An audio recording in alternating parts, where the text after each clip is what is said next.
Bezanya adalah mereka bukan pembuat weapons.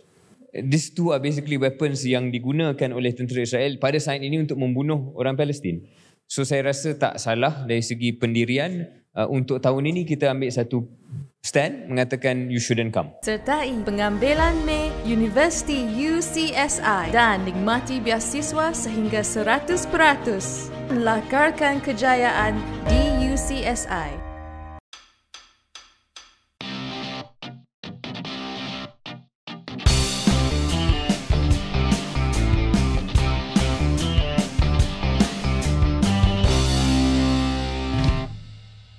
We are equally appreciative of Yang Berusaha Tuan Syahril Hamdan and Yang Berusaha Tuan Khairi Jamaluddin for the initiative in bringing forth an episode of the Keluar Sekejap podcast to UCSI University.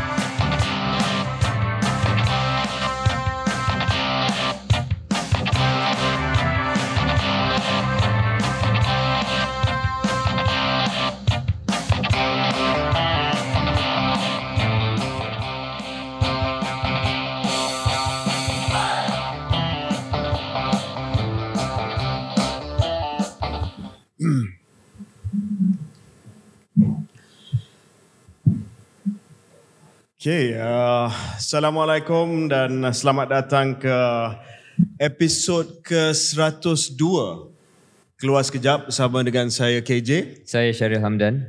Syahril, hari ini kita berada di Universiti UCSI. Bersama dengan kita adalah warga UCSI yang dipimpin oleh Datuk Peter Ng. Dan saya nak kena sebut supaya tidak ada apa-apa conflict of interest. Saya juga adalah adjunct professor di Apa maksud UCSI. tu adjunct professor? Saya tak pasti apa benda adjunct professor tu. Dia bukan junk lah. Dia bukan jang. Bukan junk. Dia bukan profesor sepenuh masa. Tetapi dari masa ke semasa saya diminta untuk datang dan memberi pandangan dan pendapat saya kepada pelajar-pelajar di Universiti UCSI. Menarik. Ya. Menarik. Ini kali pertama saya di kampus UCSI KJ. And apakah pandangan pertama, Syahril? Pandangan pertama sangat-sangat tertarik dan bila saya mendengar dan membaca sejarah UCSI tambah tertarik. Rupa-rupanya diasaskan pada tahun 1986 oleh Datuk Peter Ng. Pada mulanya hanya satu institut latihan komputer dengan bajet RM2,000 sahaja. Dua komputer. Dua komputer saja. Itu pada tahun 86. Hari ini sudah pun berkembang dengan lebih 12,000 pelajar yang belajar di UCSI. Lebih 30% daripada jumlah ini merupakan pelajar antarabangsa 150 program. Jadi bukti bahawa bermula dan bertatih sebagai satu institut dengan hanya dua komputer boleh membesar satu institusi yang terkemuka di Malaysia. Jadi tahniah bagi seluruh warga. Sebenarnya Datuk Peter menjadi rujukan juga sebagai inspirasi kepada KS, Keluar Sekejap. Kalau Datuk Peter bermula dengan dua komputer dan sekarang ini dah ada universiti dengan 12,000 orang, kami juga di KS mengambil inspirasi daripada Datuk Peter, bermula dengan dua podcaster. Satu hari nanti kami juga nak beli syarikat media yang besar di Malaysia. Tak payah sebut nama lah. Tapi ada beberapa syarikat media yang mungkin akan menjadi sasaran KS. But back to UCSI, Syahril, kita ada satu episod yang sangat menarik pada hari ini. Segmen pertama, kita seperti biasa akan cakap berkenaan dengan isu semasa. A little bit of politics, a little bit of current issues. Segmen kedua dan ketiga khusus berkenaan dengan higher education ataupun pendidikan tinggi di Malaysia, isu dan cabaran dan juga beberapa perkara yang saya rasa perlu kita bincang. Dan segmen ketiga adalah segmen yang menarik kerana kita akan mengundang seorang tetamu khas untuk berkongsi pandangan beliau berkenaan dengan pengajian tinggi. UCSI, Syahril, adalah one of the shining examples of success in private tertiary education in Malaysia. UCSI disenaraikan dalam 1% teratas di dunia berdasarkan kedudukan 300 teratasnya dalam QS World University Rankings 2024 dan juga merupakan satu universiti swasta terbaik di Asia, berada di kedudukan 61 dalam QS Asia University Rankings 2024. Ia juga telah berkembang menjadi universiti komprehensif yang menawarkan lebih 150 program, lebih daripada 30% seperti mana yang Syahril kata tadi adalah international students. Ada kampus di Kuala Lumpur, Ceras sini, ada kampus di Kuching, di Spring Hill iaitu di Port Dickson, Negeri Sembilan dan juga di Bangladesh. Dan saya difahamkan bahawa bukan hanya sebagai perniagaan, tetapi UCSI juga mengeluarkan lebih 400 juta ringgit Malaysia, 400 million ringgit dalam bentuk biasiswa. Saya juga terpaksa mengisytiharkan kepentingan saya sebab Naib Chancellor UCSI iaitu Profesor Datuk Dr. Siti Hamisah Tapsir adalah bekas Ketua Setiausaha di Kementerian Sains, Teknologi dan Inovasi sewaktu saya berkhidmat di sana. Dan one interesting thing about UCSI, Syahril, is that it's normally we associate private university dengan kursus-kursus yang marketable ataupun industry led courses. Tetapi UCSI, apart from biotechnology, apart from the sciences and engineering, juga menawarkan kursus dalam bidang seperti music, culinary arts dan sebagainya. Dan one also interesting thing about UCSI is they work very closely with industry. Saya difahamkan bahawa ada rangkaian industri yang meliputi hampir 5,000 syarikat yang sentiasa berbincang tentang keperluan industri dengan UCSI. Dan saya fikir yang poin akhir tu sangat-sangat penting dan akan kita ulas lebih panjang dalam segmen kedua dan ketiga, iaitu kerjasama antara institusi pengajian tinggi dan juga majikan ataupun industri.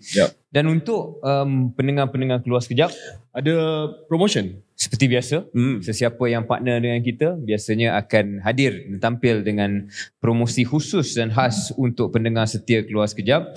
Dan untuk UCSI, untuk Universiti UCSI kali ini mempunyai tawaran eksklusif di mana pelajar yang mendapat sekurang-kurangnya 4A dalam SPM boleh mendapat biasiswa untuk UCSI sebanyak 45%. Ini 4A.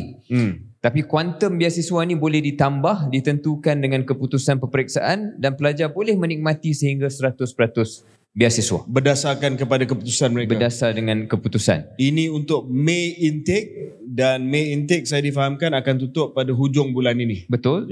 Dan untuk pendengar KS dengan link yang akan kita letak dalam comment section nanti, dalam description section nanti, pelajar yang mendaftar untuk intake May ni, pengambilan May akan menikmati pengecualian yuran pendaftaran sebanyak 50%. 50%. Dan juga calon masters, sarjana dan juga PhD akan menikmati biasiswa pasca siswazah sehingga 50%. Jadi kita akan letakkan link di show notes di bawah dan kalau ada yang minat untuk melanjutkan pengajian tinggi anda di UCSI dan melayakkan diri untuk mendapat biasiswa berdasarkan kepada kemasukan bulan Mei ini, rebutlah peluang ini, iaitu KS bersama dengan UCSI. Syahril, shall we move to some light topics sebelum kita pergi kepada perbincangan yang berat berkenaan dengan pengajian tinggi? Boleh? Ya. Apa topik pertama yang Syahril minat nak cakap? Topik pertama yang kita minat nak bercakap, isu-isu semasa, ringkas 2-3 perkara sebelum kita masuk topik yang berat. Isu ni dah hampir seminggu saya rasa, tapi belum sempat kita ulas sebab kita buat temu duga wawancara bersama dengan Dr. Wee Kas Tiong. Actually, mungkin kita nak spend 2 minit on that quick reflection. Yang kita rakam pada hari ini adalah sehari selepas episod Dr. Wee Kas Tiong dipaparkan. Episod tu laris lah. Setakat ni saya nampak agak laris. Ada hampir 200,000 Alhamdulillah. Views. Dalam masa yang singkat.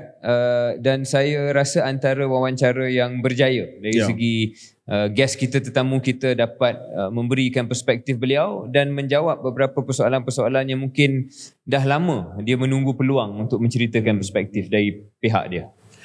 Satu perkara lah Syahril, saya baca di ruang komentar berkenaan dengan episod dengan Dr. Wee Ka Siong. Kita dah kenal Ka Siong lama. Jadi kita dah tahu bahawa penguasaan bahasa kebangsaan dia cakap macam orang Melayu. Dia tak ada pelat langsung. Tetapi ramai yang komen yang terkejut. Penguasaan bahasa Melayu dia sangat-sangat bagus. Adakah bar terlalu rendah untuk politician bukan Melayu apabila dia orang nampak dan mendengar seorang ahli politik yang bukan Melayu boleh sangat fasih dalam bahasa kebangsaan, dia terus teruja.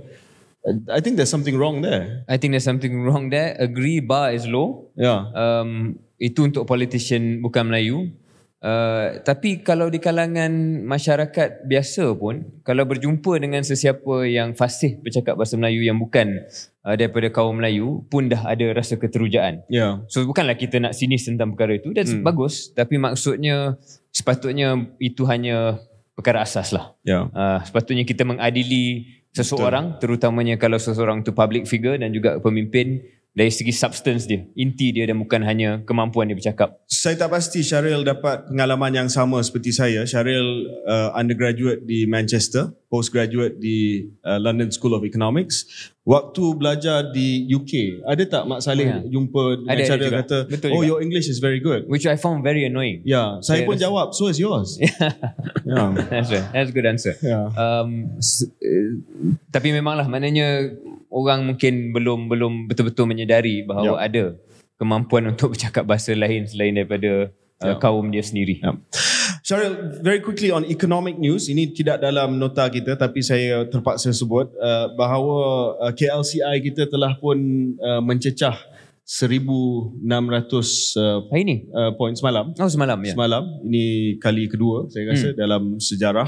Dan kita melihat bahawa the KLCI has been outperforming dan ada banyak ramalan daripada analis yang mengatakan bahawa ini adalah ASEAN's best performing market year to date and also for the whole year. Boleh saya tanya sama ada berita tu ada melaporkan atau tidak? Adakah itu disebabkan kebanyakannya dana institusi Malaysia, domestik, KWSP dan sebagainya membeli?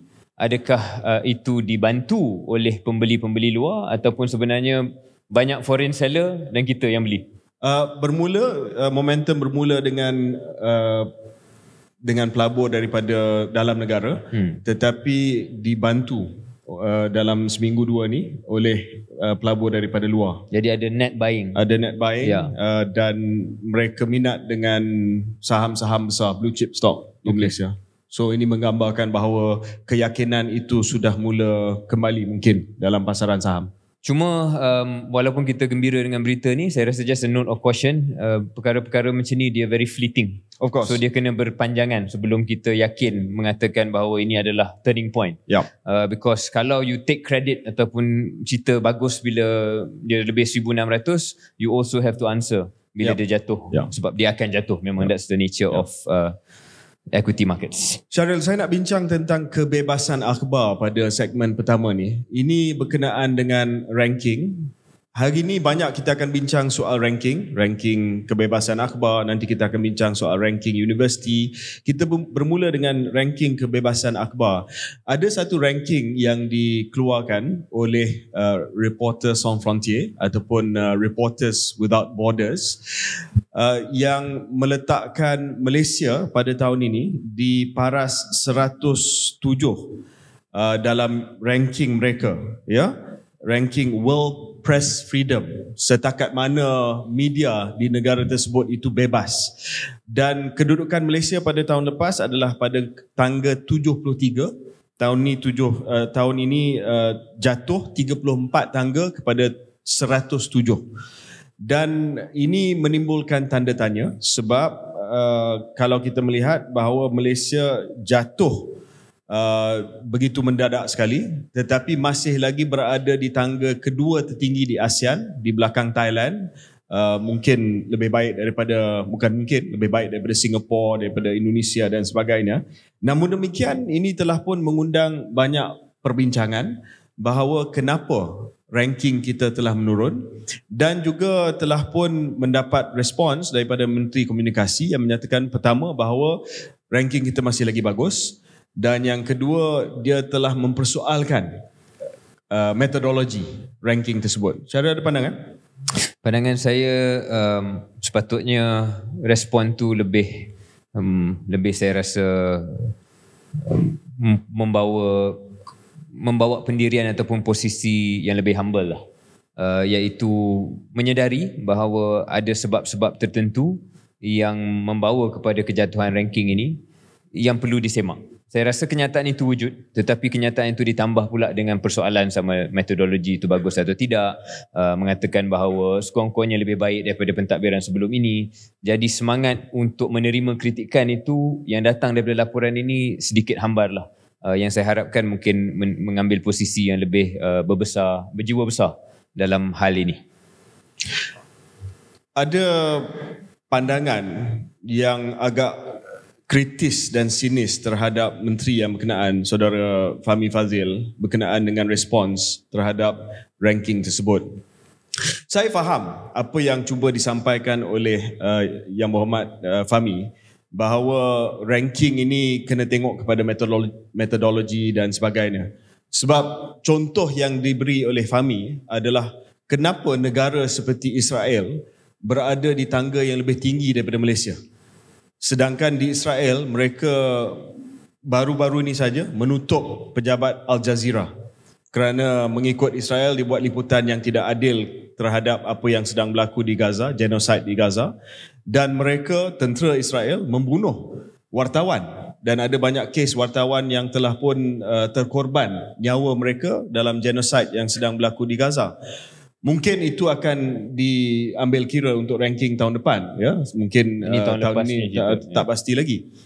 Tetapi the problem dengan Fahmi punya statement bukannya dia question metodologi. Saya rasa mempersoalkan metodologi ini adalah satu pendirian yang wajar. Sebab kita pun tak tahu what is RSF's methodology, ya. Tapi setiap kali ranking tak cantik, itu yang kita akan buat. Sepatutnya benda tu konsisten lah. Bila ranking cantik tahun lepas, adakah menteri ataupun kerajaan mempersoalkan metodologi pada ketika itu? I'm coming to that. So I'm coming to that sebab Fahmi yang ada di dalam kerajaan dan Fahmi yang ada sewaktu pembangkang adalah orang yang lain. Hari ini Fahmi dalam kerajaan, dia macam Menteri UMNO dulu. Dia kata ranking ni tak betul, kita kena mempersoalkan ranking ini dan sebagainya. Sedangkan dulu, setiap kali kita turun dalam ranking, dia akan kata menteri kena bagi penjelasan cepat dan mengambil tindakan cepat.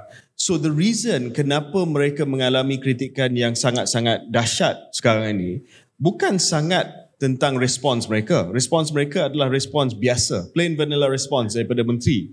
Tetapi lebih kepada perbezaan sewaktu menjadi pembangkang dan sekarang ini sewaktu menjadi kerajaan. So responsnya sepatutnya apa yang saya katakan tadilah, kita memandang serius tentang kejatuhan dalam ranking, kita akan memperhalusi metodologi, kita akan membuat libat urus dengan RSF supaya kita memahami apa metodologi mereka dan kita akan usaha untuk menjadi lebih baik dalam ranking. Itu jawapan yang lebih baik. Mungkin jawapan yang tidak memuaskan semua, tetapi jawapan yang lebih baik. Sebab kita kena ingat bahawa Fahmi datang daripada Parti Reformasi, PKR. Dan Parti PKR ini telah pun meletakkan sebagai perjuangan mereka bahawa kebebasan, freedom, adalah satu prinsip yang sangat penting. Sama ada kebebasan akhbar, kebebasan bersuara dan sebagainya. Jadi bila datang daripada DNA kebebasan, DNA yang boleh dikatakan liberal dari sudut civil liberties, maksudnya dia tak boleh bagi jawapan seperti seorang Menteri UMNO lah. Saya juga nak ambil peluang untuk mungkin tanya KJ punya pandangan berkenaan dengan mood dan pandangan KJ yang mungkin bukan berasaskan kajian saintifik. Tapi agak-agak KJ setelah pentadbiran baru pada tahun 2022 ni, adakah mood untuk menerima kritikan di peringkat media, di media sosial? KJ rasa benda tu bertambah baik ataupun sebenarnya mundur? Dari sudut kerajaan? Dari sudut kerajaan. Ya, saya agak sedikit kecewa sebab nampak bahawa kulit itu semakin nipis. Bila jadi kerajaan ni, kena ada kulit yang tebal.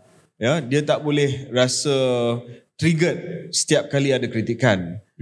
Sebab kritikan ni benda yang biasa. Terutamanya bila dia datang daripada tradisi politik yang meraihkan perbezaan pendapat.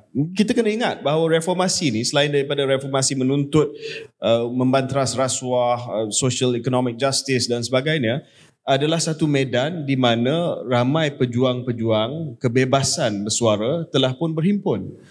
Dan bila dah jadi kerajaan, tak kiralah kerajaan sama ada kerajaan NPH ataupun kerajaan campuran, kerajaan unity, whatever you call this kerajaan, tapi dah jadi kerajaan, kenalah meraihkan perbezaan. Jangan rasa terlalu triggered setiap kali ada kritikan. Saya ambil contoh ya Syaril, sebab baru-baru ni kita ada dengar juga berita bahawa Syaril masih lagi ingat tak kes Teo Beng Hock?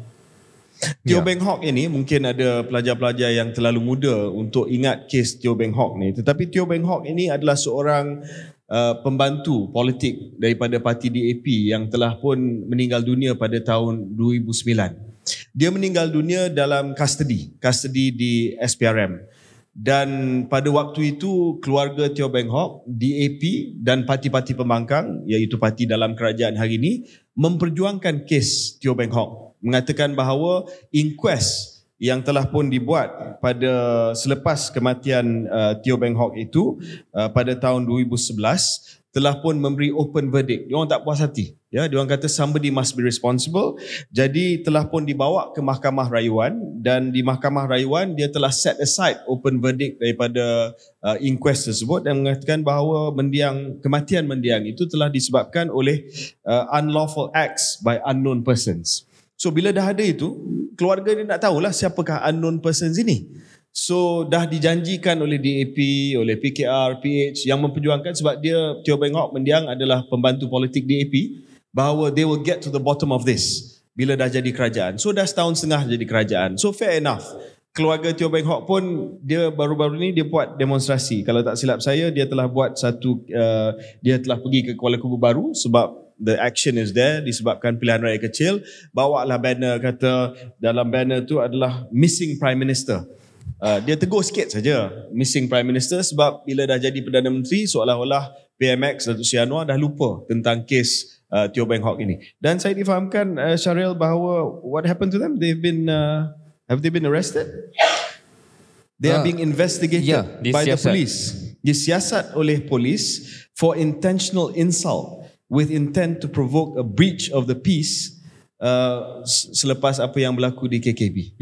So again, you know, ini saya tak rasalah bahawa mungkin PM sendiri yang memberi arahan. Saya tak rasa. Ya, saya rasa mungkin ada di kalangan, di keliling pemimpin-pemimpin yang sedia ada, yang dah ada kulit yang terlalu nipis. Sikit pun tak boleh nak cakap. Kalau buat sikit saja dah kena siasat. Tanpa kita cakap terlalu spesifik, apa yang KJ sebut tentang kulit nipis itu mungkin kita berani sebut sebab kita dah dengar ura-ura daripada orang sekeliling kepimpinan tertinggi yang ada macam itulah terhadap kritikan ataupun komen daripada keluar sekejap dan juga sesiapa saja. Tapi to be fair, saya rasa benda ni tak menyeluruh. Dia mungkin kalau kita tengok contoh Setiausaha Agung DAP Anthony Loke boleh datang ke keluar sekejap dan dia boleh feel questions yang sukar daripada kita, yang pedas daripada kita. Saya tak rasa pun dia menganggap bahawa terlalu sensitif ataupun tak suka ditegur, tak suka disentuh. Jadi dia tak menyeluruh, kita tak kata menyeluruh, tapi dah kita agak yakin ada sebahagian daripada kepimpinan dan pentadbiran yang tak boleh langsung melihat mana-mana pemimpinnya disentuh ataupun dikritik. Dan saya rasa mood tersebut dirasakan oleh pelbagai pihak dalam industri media dan juga komentator. Kita ambil contoh keluar sekejap lah. Ada satu agensi kerajaan yang telah pun memberi komitmen nak kerjasama dengan KS tetapi mendapat arahan supaya ditarik balik kerjasama tersebut. Ya, kita tak payah sebutlah agensi mana ataupun kementerian mana, tapi arahan itu datang daripada menteri sendiri, difahamkan menteri sendiri dengan menyatakan bahawa KS ini adalah medan anti kerajaan. Tapi macam Syaril kata, kalau kita anti kerajaan, kenapa saudara Anthony Loke datang ke KS? Kenapa Datuk Seri Saifuddin Nasution datang ke KS? Mungkin ada dalam kerajaan yang tak suka kepada kita, tapi ada dalam kerajaan yang suka pada kita juga. So inilah apa yang kita bermaksud bahawa Malaysia Madani. Malaysia Madani ni patut menjadi tempat di mana kita meraihkan perbezaan pendapat. We are not intentionally anti-government. Of course, setiap orang ada dia punya bias, ada dia punya political preference. Tapi at the end of the day, seperti mana kita ada Anthony Loke, semalam kita ada Wee Ka Siong. It's only fair. Dan biar rakyat menilai. Inilah yang dimaksudkan sebagai what I understand to be Malaysia Madani. I think satu hal KJ, dan macam saya sebut dalam 2 episod lepas, kalau bukan ada keluar sekejap, ada platform macam keluar sekejap, bukannya mereka yang tidak gemar pada kerajaan akan diam terus. Bukannya mereka tidak akan mencari platform lain. Sekurang-kurangnya dalam keluar sekejap ni, platform yang objektif, yang neutral, yang mereka boleh datang dan membuat penghakiman sendiri. Daripada mereka pergi kepada cyber trooper ataupun warrior yang betul-betul anti kerajaan. Jadi Datuk Peter, terima kasih atas keberanian UCSI kerana jemput KS pada hari ini. And just as a matter of record, IPTS pertama yang dihadiri oleh Datuk Seri Dr. Zamri Abdul Kadir selepas beliau dilantik sebagai Menteri Pengajian Tinggi adalah UCSI. Saya dan Datuk Siti Hamisah yang jemput dia. So I don't like people quickly labeling people as you are anti-government, you are pro-government, you are walaun, you are walanon. It's just very immature lah. Very immature. Syaril, satu lagi isu penting yang perlu kita bincang sebelum kita tamat segmen pertama adalah isu Palestin, isu apa yang sedang berlaku di Gaza. Of course, we feel so strongly about what's happening, dan ini bukan isu yang hanya melibatkan umat Islam di Malaysia. Saya rasa rakyat Malaysia keseluruhannya mengutuk dan mengecam apa yang sedang berlaku di Gaza. Genocide is nothing short of a genocide. Let's not even call it a war, it's a genocide. Tetapi minggu ini agak panas, Syaril, sebab sedang berlaku satu pameran yang besar di Malaysia, pameran yang berlaku setiap 2 tahun, anjuran di bawah naungan Kementerian Pertahanan Malaysia, iaitu Pameran Perkhidmatan Pertahanan Asia, the DSA exhibition, dan Pameran Keselamatan Kebangsaan NatSec Asia 2024. Pameran ini untuk yang mungkin tak berapa mengikuti dunia keselamatan ataupun dunia pertahanan. Pameran ini adalah tempat di mana, dia macam 5 lah. Dia tempat di mana syarikat-syarikat pertahanan, syarikat-syarikat yang menghasilkan equipment, military equipment, akan menunjukkan dan mempamerkan mereka punya latest product, dan akan menjemput bukan hanya di Malaysia tetapi di rantau Asia semua menteri-menteri pertahanan, ketua-ketua tentera dan sebagainya untuk melihat kepada peralatan yang terkini yang dihasilkan oleh syarikat-syarikat tersebut. Masalah dia, Syaril, adalah berkenaan dengan penglibatan daripada beberapa syarikat pada tahun ini. Contoh syarikat yang telah pun diutarakan oleh mereka yang memperjuangkan isu Palestin adalah Lockheed Martin dan juga BAE System. Lockheed Martin dan BAE System ini adalah syarikat gergasi antarabangsa. Mereka menjual senjata dan juga peralatan ketenteraan mereka kepada semua orang, semua orang. Tetapi masalahnya mereka juga jual kepada tentera Israel. Dan hujahnya adalah dalam keadaan genocide pada hari ini, mengapa Malaysia perlu menjemput syarikat-syarikat yang menjual senjata dan juga peralatan kepada tentera rejim Zionis Tel Aviv ini, Israel ini, sedangkan Malaysia melalui Perdana Menteri kita telah pun menunjukkan satu komitmen yang sangat jitu terhadap warga Palestin. Jawapan daripada menteri adalah jawapan standard lah.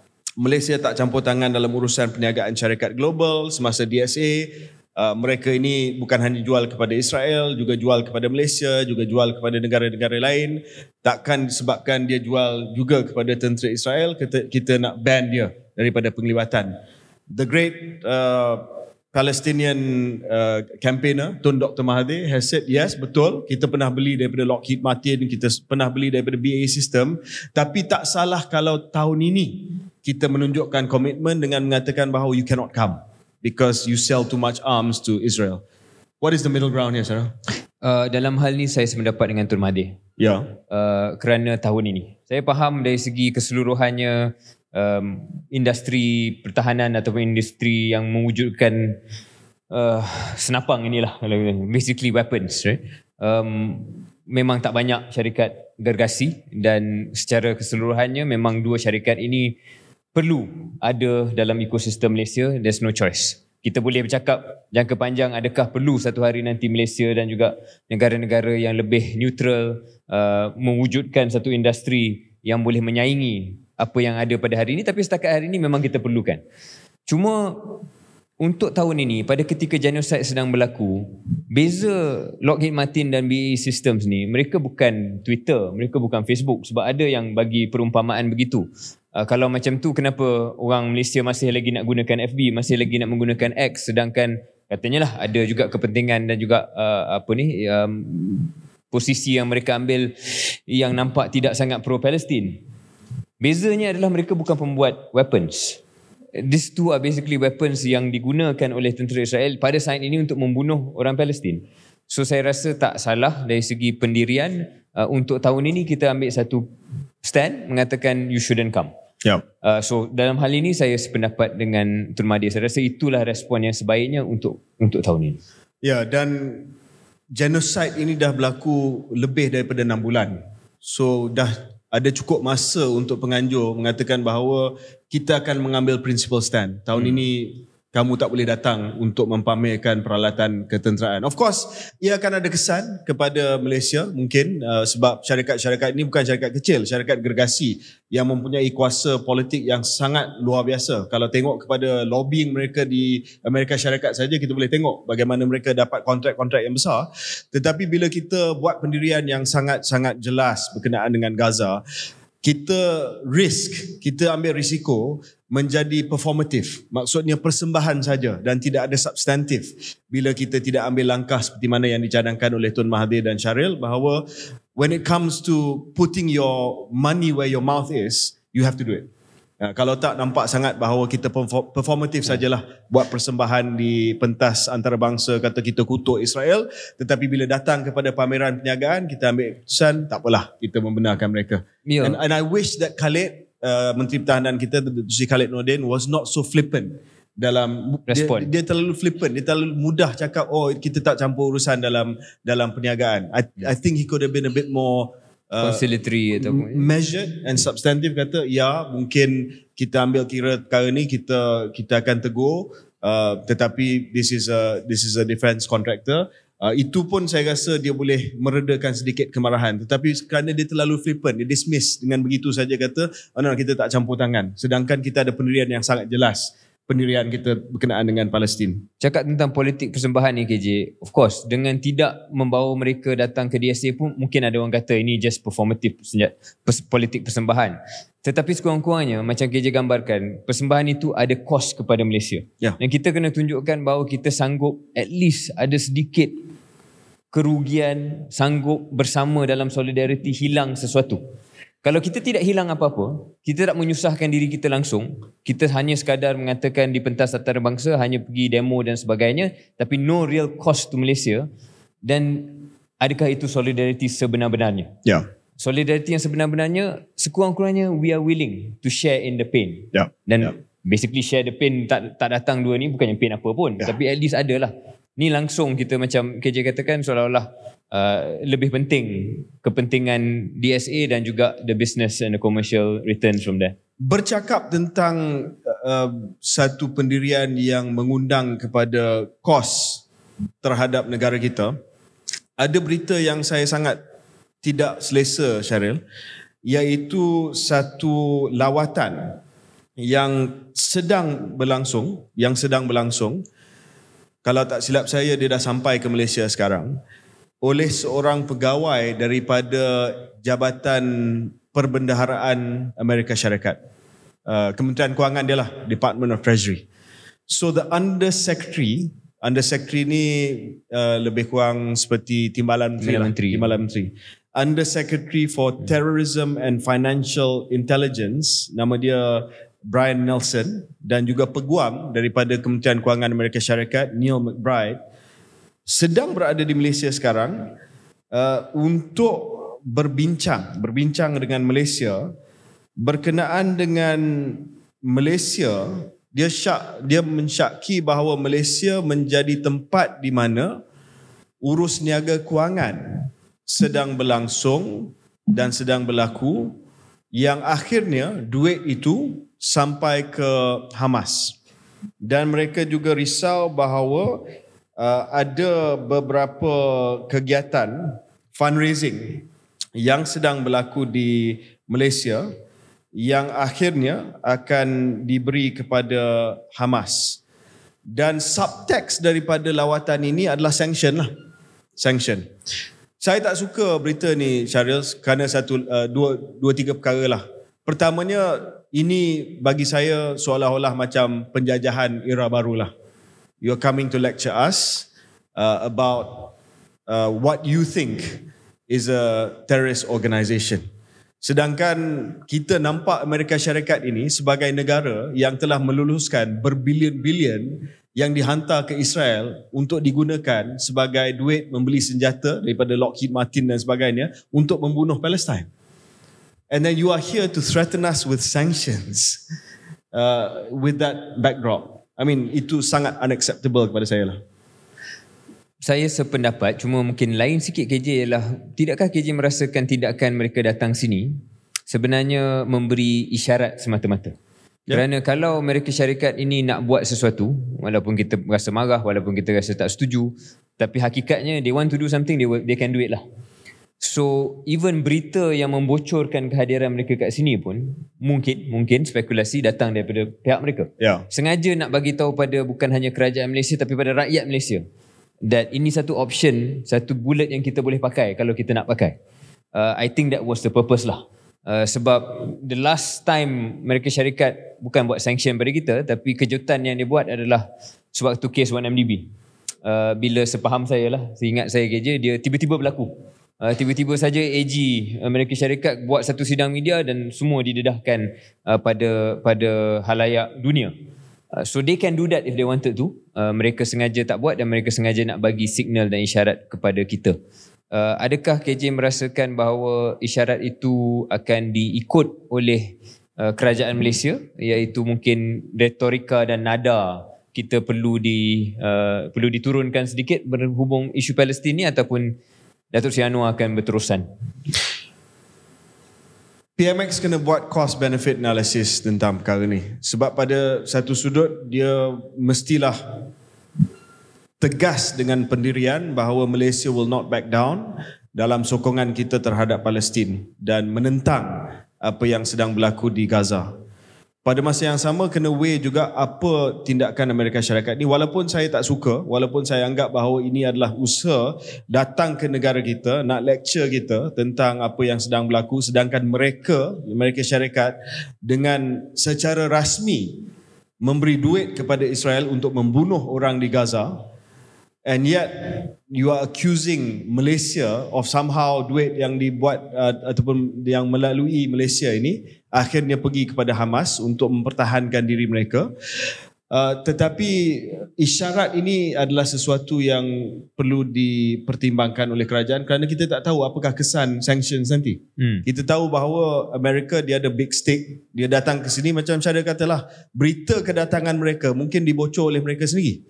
Sebab mereka nak hantar isyarat bahawa you are misbehaving, we are coming here to tell you to behave. I hope the Prime Minister stands up. Sebab kita pun nak kena mengurangkan kebergantungan kita kepada pasaran barat.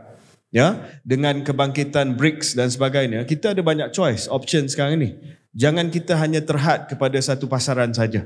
Kita kena melihat konteks ini dalam lensa yang lebih luas dan dengan mengatakan bahawa yes, of course akan ada kesan sekiranya ada sanction daripada Amerika Syarikat, tetapi dunia sedang berubah dan juga pola ekonomi sedang berubah juga. Bukan hanya kebergantungan 100% kepada pasaran tradisi di barat, di Eropah, di Amerika Syarikat dan sebagainya, tetapi kita juga perlu menerokai dengan lebih mendalam lagi peluang ekonomi dan juga pasaran-pasaran yang lain, pasaran di BRICS, di Global South, ASEAN dan sebagainya, yang tidak sepatutnya kita rasa terlalu takut dengan Amerika Syarikat.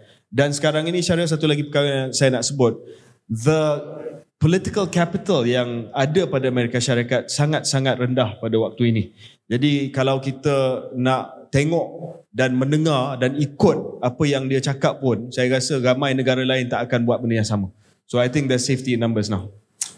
Apa yang KJ cadangkan ini satu perkara besar yang PMX dan juga pentadbiran Kerajaan Madani kena fikir mendalam. Adakah menggunakan saat ini dan momen ini untuk membuat satu anjakan dari segi cara Malaysia mengiklankan diri kepada seluruh dunia? Pada saat ini saya rasa macam belum jelas lagi apa pendirian pentadbiran sekarang ini. Adakah nak berterusan dengan cara sekarang? Cara sekarang macam mana? Cara sekarang ialah kita nak kewangan daripada semua pihak. Kita nak Intel datang, kita nak Microsoft datang, pada same time kita pergi China, kita mengumumkan puluh-puluhan bilion yang akan dilaburkan. Dan Malaysia pada saat ini, kalau bacaan saya tepat, adalah sebuah negara yang terbuka untuk kedua-dua paksi kuasa dan hendak mengambil kesempatan atas persaingan yang sedang berlaku antara kuasa besar itu. So kita kata kita strategic neutrality, kita tak ambil mana-mana side. Kita bukan macam Filipina yang jelas dekat dengan US. Kita bukan macam Singapura pun yang mungkin walaupun dia neutral, tapi kalau siapa yang mengikuti mungkin lebih mirip pada Amerika Syarikat, bukan sangat pada China. Malaysia, kenyataan-kenyataan PMX dua-dua ada. Kadang-kadang dia mengkritik Amerika Syarikat, kadang-kadang dia juga mengatakan kita open for business. Kadang-kadang dia akan kata soal kedaulatan kita di Laut Cina Selatan. Ada masa dia keluarkan kenyataan macam bulan lepas bahawa kenapa ada China phobia, bermakna macam menunjukkan, mengiklankan diri pada China, kita friendly pada you.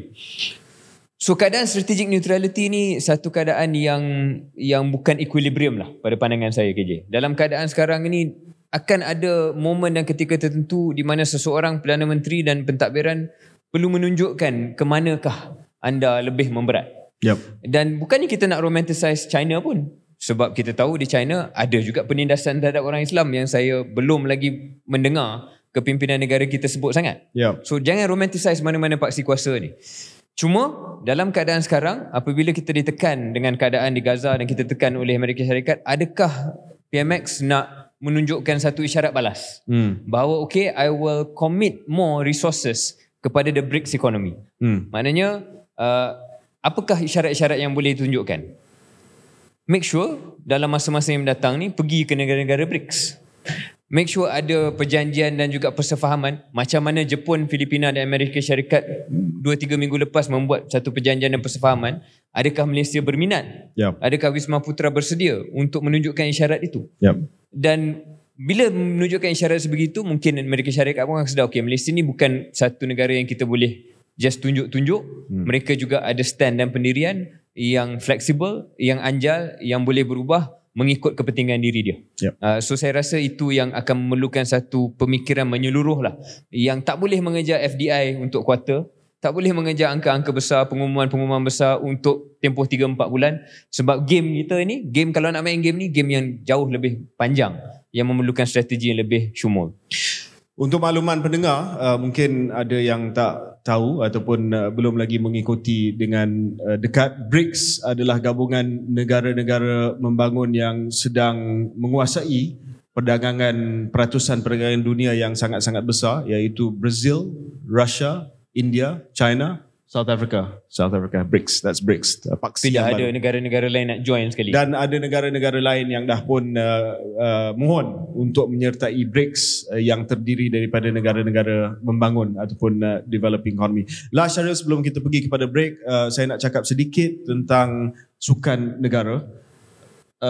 Saya begitu terkejut dengan sedih dengan apa yang sedang berlaku dalam dunia bola sepak. Liga tempatan akan bermula pada hari Jumaat kalau perlawanan itu tidak ditunda dengan Piala Sumbangsih ataupun Charity Shield. Tetapi Syaril, dah berlaku 3 serangan. 3 serangan terhadap pemain-pemain bintang besar di Malaysia. Pertamanya Akia Rashid, pemain Terengganu yang disamun. Kedua yang paling mendukacita sekali adalah saudara Miki Faizal Halim, penyerang pasukan kebangsaan Harimau Melaya dan juga Selangor yang telah dibaling asid dan sekarang ini sedang berada di hospital dalam keadaan yang kritikal. Dan semalam Syafiq Rahim, kapten pasukan JDT, kereta dia sedang memandu dan kereta dia telah pun dipecah. Saya tak tahu apa yang sedang berlaku, Syaril, tetapi nak kata kebetulan pun saya tak pasti. Kita serah kepada PDRM untuk buat siasatan, tetapi 3 attacks in a week terhadap pemain-pemain bintang bola sepak. Saya risau sebab saya pun pernah menjadi timbalan Presiden Persatuan Bola Sepak Malaysia, FAM.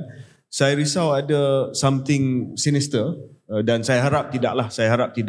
Kita serah kepada polis, tetapi saya harap tidak ada sindiket, tidak ada kumpulan-kumpulan yang terlibat dalam wang pertaruhan dan sebagainya yang sedang mengganggu. Sebab pernah berlaku satu ketika dahulu Liga Malaysia dibelenggu dengan masalah betting syndicate, dan kita harap bahawa polis boleh mencari dalang dan juga mereka yang telah pun bertanggungjawab ke atas serangan ini.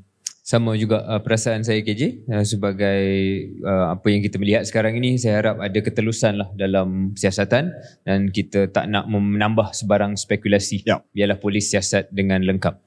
Okey, kita akan break seketika dan kembali dengan KS episod 102 yang dibawa khas oleh UCSI University.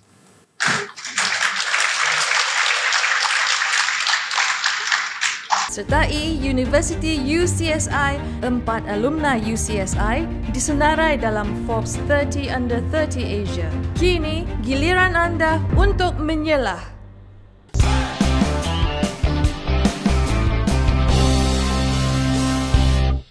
Selamat kembali ke episod 102 KS bersama dengan UCSI University. Kita sedang merakam episod ini di kampus UCSI dan saya nak maklumkan bahawa selain daripada ranking UCSI yang sangat-sangat tinggi, satu fakta yang saya nak highlight kepada pendengar dan penonton KS episod kali ini adalah tentang employability ataupun kebolehpasaran graduan, dan UCSI ini adalah universiti swasta yang mempunyai tahap kebolehpasaran graduan dan hasil pekerjaan yang terbaik di Malaysia, iaitu satu hasil daripada survey Kementerian Pengajian Tinggi. Antara alumni UCSI ini, Syaril, ada 4 orang yang telah pun menerima anugerah Forbes 30 Under 30 Asia atas sumbangan mereka kepada industri keusahawanan sosial serta seni. Dan mungkin kita tak tahu, tetapi amongst the alumni of UCSI who have been tremendous successes in their respective fields adalah Aina Abdul, iaitu penyanyi tersohor Malaysia, Cynthia Eng, seorang pemberita yang sangat-sangat terkenal, dan juga Stephen Hu, iaitu perenang kebangsaan Malaysia, dan Stephen Hu Ho Yan sedang mengikuti ijazah dalam bidang computer science di sini sekarang, winning gold medals and doing a degree in computer science at UCSI. Dan pelajar-pelajar terbaik UCSI juga, Syaril, dalam bidang perubatan dan kejuruteraan dipilih setiap tahun, every year. Mereka akan ke Harvard, Imperial College di UK, Tsinghua di China, Queensland University untuk program penyelidikan berimpak tinggi, research, untuk mereka dihantar ke sana selama setahun. So there you are, UCSI success stories, Syaril. Betul. Dan kita sangat-sangat berbangga dan ada di sini pada hari ini. Kita juga dah sebut tentang promosi UCSI dan tawaran khas beasiswa untuk pelajar-pelajar UCSI yang nak memohon kemasukan pada bulan Mei. Ada juga kita nak sebut bahawa pelajar yang berminat dengan pengiklanan digital. Sebab mungkin kita nak bincang lepas ni juga, KJ, universiti selama ini, zaman kita dan sebelumnya, mungkin dilihat sebagai institusi tradisi yang akan keluarkan jurusan-jurusan atau mengajar jurusan-jurusan yang tradisional lah. Tradisional ni baik macam ekonomi ke, perubatan ke, kejuruteraan ke, dan tidak sangat dilihat sebagai satu institusi yang akan mesra dengan peredaran zaman. Tetapi UCSI adalah salah satu entiti yang menunjukkan bahawa andaian itu tidak tepat. Kerana misalnya pelajar yang berminat dengan pengiklanan digital di platform seperti Instagram, TikTok, Facebook, Google, YouTube, basically influencers, boleh memilih program TVET Kemahiran Digital University UCSI, program latihan teknikal dan vocational pertama di Malaysia yang memfokuskan kepada pemasaran digital marketing. So satu, soal digital marketing ada di UCSI. Kedua adalah kursus yang dilihat sebagai TVET ini sudah wujud dalam institut pengajian tinggi, khususnya yang bernama universiti juga. Jadi kita dulu asingkan universiti hanya untuk degree yang tradisional, TVET adalah institusi TVET. Sekarang ini dalam satu bangunan ataupun satu tempat, satu entiti, kedua-duanya boleh wujud sekali. Dikendalikan oleh pemasar digital antarabangsa. Program dalam talian selama 3 bulan ini berfungsi sebagai batu loncatan kepada kerjaya dalam industri pemasaran digital global yang dikatakan bernilai 2.84 trilion ringgit. Pada tahun 2023, pemasaran digital telah menyumbang 72% daripada jumlah hasil pengiklanan di Malaysia. Dan kita sebagai keluar sekejap pun tahulah perkara itu. Most of advertising dollar sekarang ini akan datang ke platform seperti KS dan juga pemasaran digital yang lain. Jadi siapa yang berminat boleh pastikan boleh semak dan juga boleh mohon untuk masuk ke dalam program selama 3 bulan ini, pemasaran digital bersama dengan UCSI TVET Kemahiran Digital University UCSI. So please check out TVET Kemahiran Digital University UCSI kalau berminat dalam bidang digital dan juga menggunakan digital sebagai platform untuk menyampaikan perkhidmatan dan juga ilmu anda. Cakap tentang perkara ni, Syaril, saya nak sebut bahawa yes, kami di KS boleh dianggap sebagai digital influencer sekarang. Do you feel that you are a digital influencer, Syaril? I am very confident in saying digital. Ramai yang tanya tentang moisturizer yang digunakan oleh saudara Syaril sebab dikatakan flawless, kulit dia flawless. Saya tak dapat komen tersebut, tapi anda dapat komen tersebut. So tapi tak ada jenama yang datang ke saya lagi. So belum sampai level tu lagi lah. Kalau ada moisturizer di luar sana yang nak menjadi penaja kepada KS, terutama saudara Syaril, please get in touch with Idil, our business manager. Sebab KJ, kalau lambat sangat takut KS pun keluar dengan moisturizer sendiri. Yeah, if you're too late, we're going to come and eat your lunch. But anyway, Syaril, apa yang saya nak cakap adalah saya juga tak nak melihat bahawa anak muda pada hari ni, dia tanpa ilmu dia nak jadi content creator. Nak jadi content creator ni kena ada ilmu. Kita ambil content creator yang tersohor di Malaysia lah. The top content creator di Malaysia. Siapa dia? Carol Aming. Carol Aming dikenali sebagai seorang content creator yang memasak, yang menjual sambal nyet. Sekarang ni dia jual dendeng nyet. Carol, if you want, Aming, if you want to give us royalty for that, please do so. But dia adalah lepasan kejuruteraan daripada Vanderbilt University di Amerika Syarikat.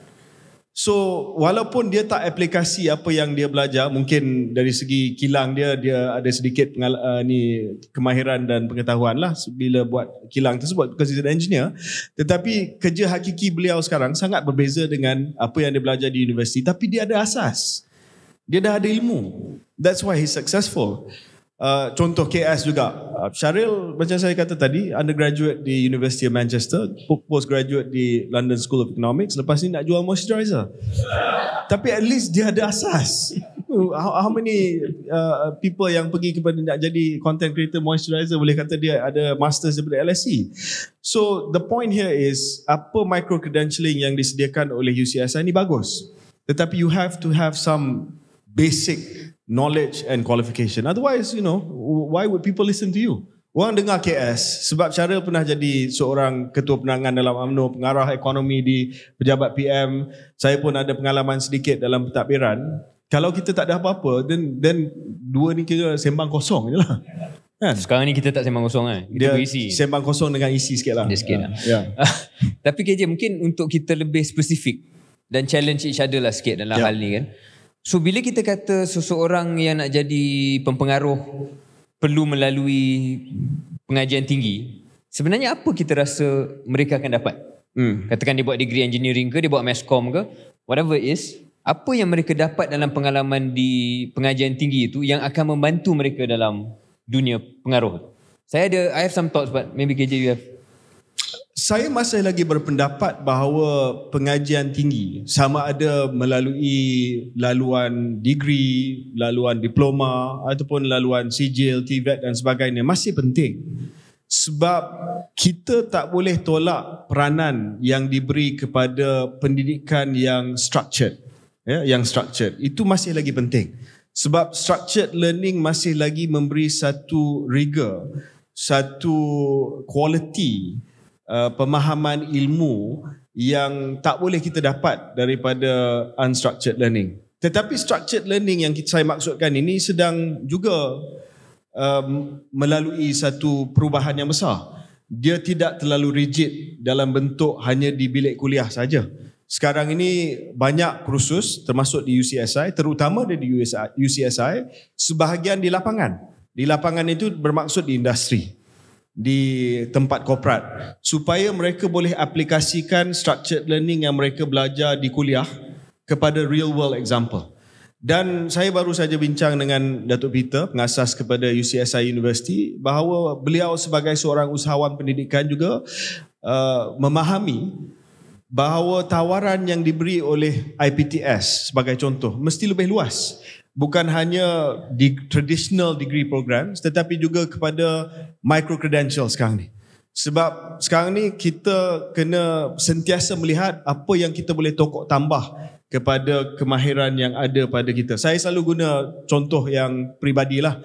Waktu saya menjadi Menteri Sains, Teknologi dan Inovasi, waktu malam saya ambil micro credentialing program berkenaan dengan behavioral science. Sebab pada waktu itu saya diberikan tanggungjawab untuk mempelopori program imunisasi dan salah satu pendekatan adalah bagaimana kita nak mempengaruhi tingkah laku rakyat untuk mendapat vaksinasi COVID-19. So I took a course dan dalam 2 minggu tu bukan nak kata saya dapat pengetahuan seperti seorang yang melalui degree, tetapi at least I upskill myself as a 40 plus year old yang dah jadi seorang menteri tetapi open enough to say that I don't know everything and I have to go and learn something. Syarul?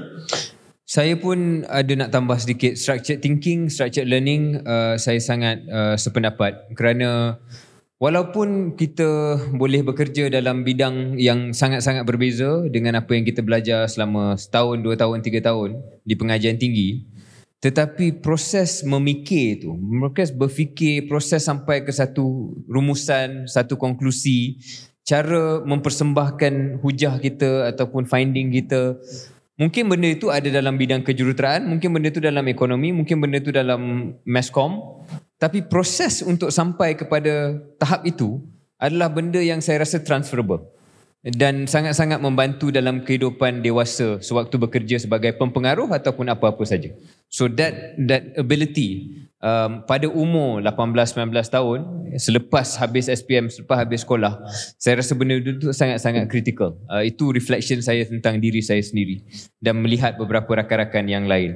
Kedua ialah kelebihan pergaulan sosial dalam konteks pengajian tinggi. Kalau terus masuk ke alam pekerjaan, bukan tak ada pergaulan sosial, tapi pergaulan itu berlaku dalam konteks bekerja, dalam konteks persaingan bekerja, persaingan untuk cari makan, untuk cari rezeki.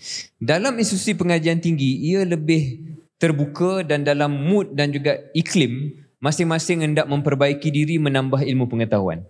Saya rasa perasaan ataupun pengalaman itu sangat-sangat membawa kepada kemandirian yang lebih baik untuk seorang dewasa pada umur yang lebih lanjut. Dan sebab ketiga yang saya nak sebut adalah optionality. Kerana menjadi seorang pekerja gig dan juga pempengaruh mungkin pada awalnya boleh membawa pulangan ringgit yang besar. Tetapi tidak semua yang boleh kekal pada tahap itu untuk tahap yang tempoh yang panjang. Akan ada majoritinya yang mungkin tercicir selepas satu ketika.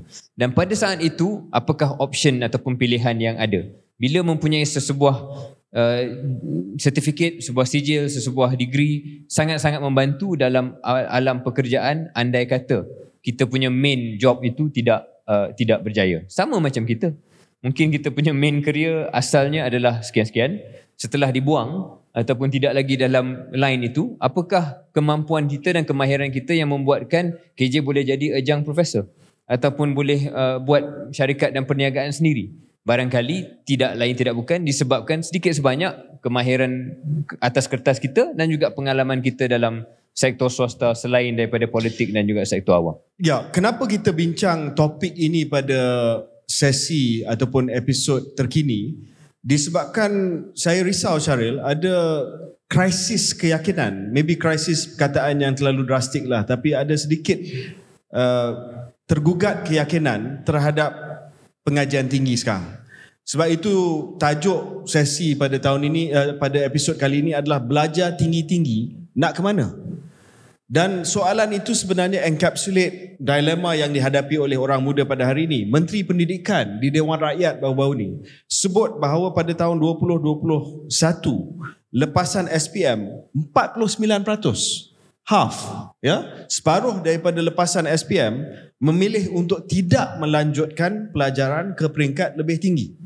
Half telah menyatakan bahawa dia orang tak nak pergi ke any further education selepas SPM. Maksudnya sijil pun tak nak, diploma pun tak nak, degree pun tak nak.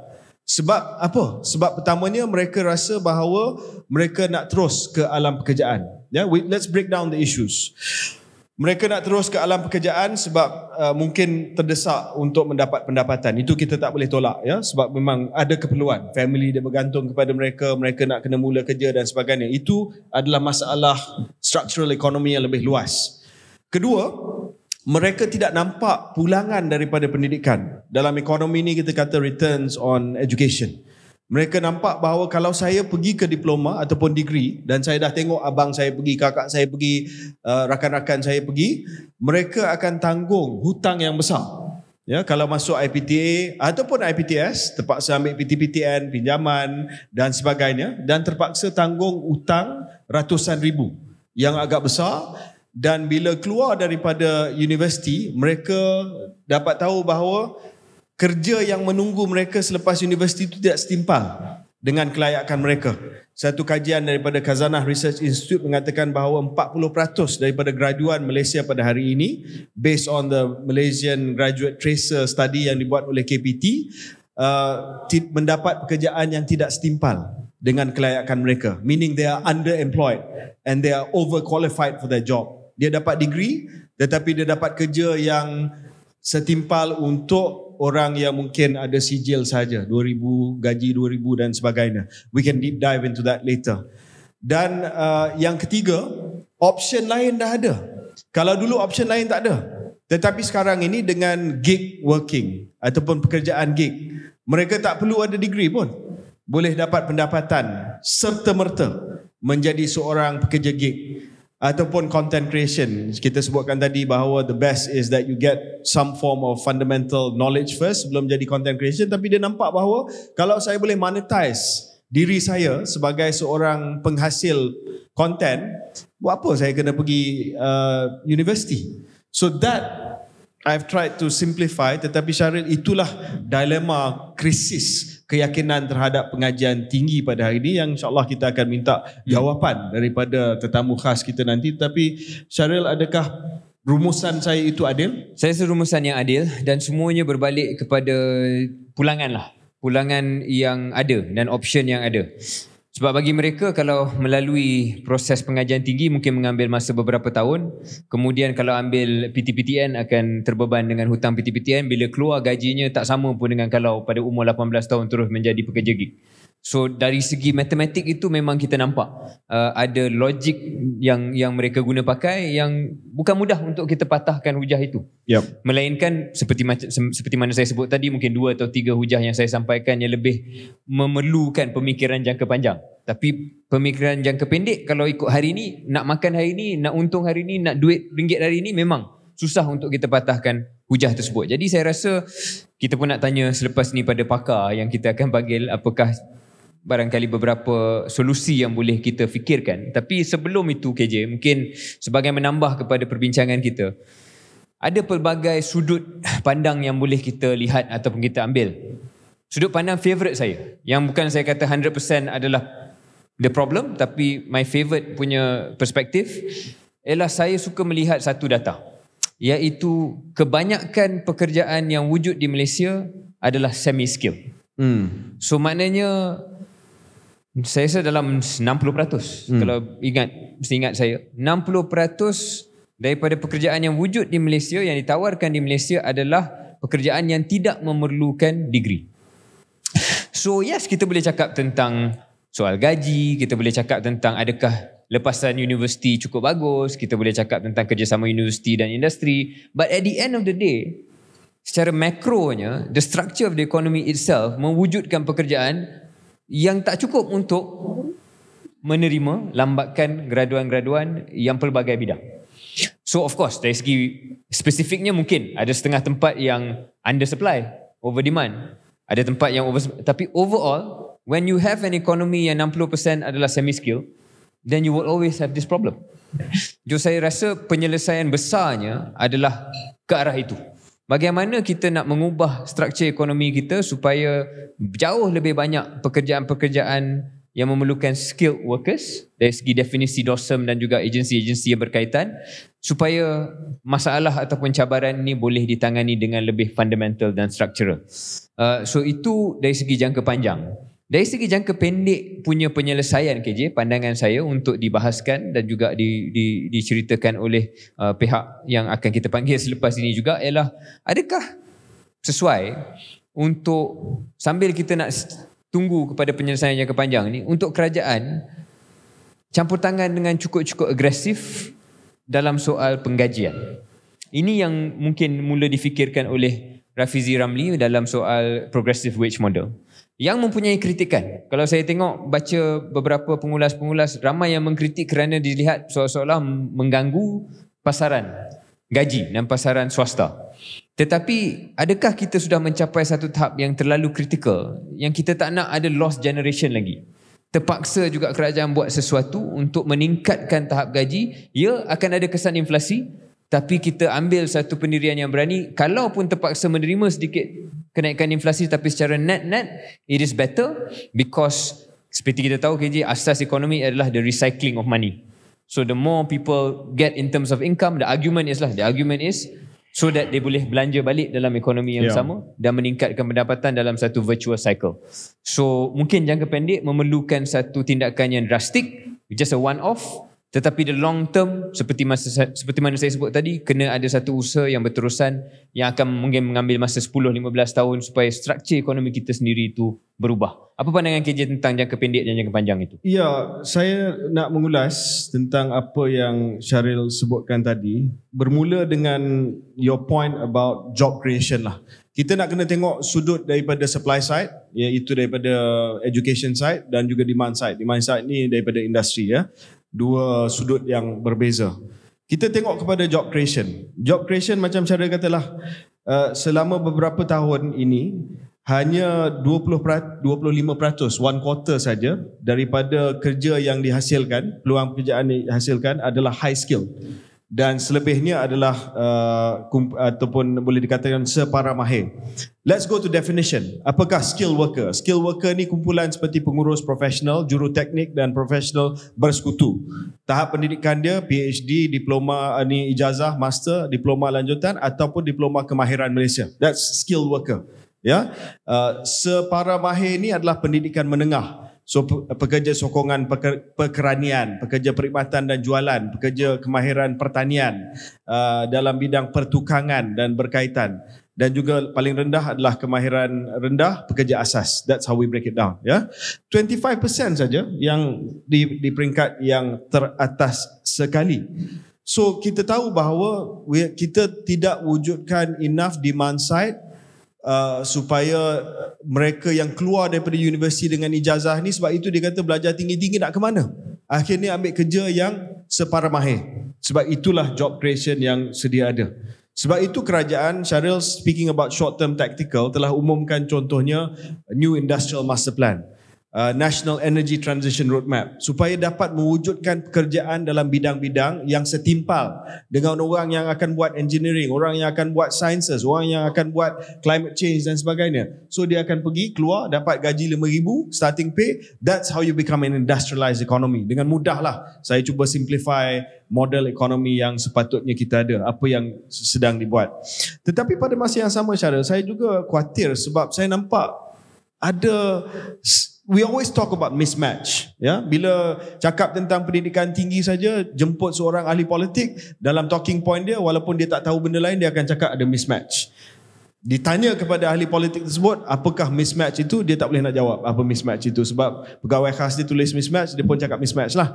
So nasib baik di KS ni kita tahu sedikit lebih daripada the average politician. Dan saya nak sentuh tentang contoh yang sangat-sangat spesifik tentang mismatch ini. Walaupun kita sebut tadi bahawa we are not creating enough skill jobs to take and absorb 300,000 dalam setiap tahun di Malaysia, purata ada 300,000 graduan yang keluar daripada universiti. But we are not creating enough skill jobs for them to go in. That's why there's underemployment. Tetapi dalam certain sector Syaril, macam Syaril kata, benda ni terbalik. Saya rujuk kepada kenyataan yang dibuat oleh Tengku Zafrul pada bulan Februari yang menyatakan bahawa our E&E sector, electronics and electrical sector, industry, memerlukan 50,000 jurutera setiap tahun, ya. Dan our higher education institution IPT kita hanya menghasilkan 5,000 engineering graduates setiap tahun buat masa ni.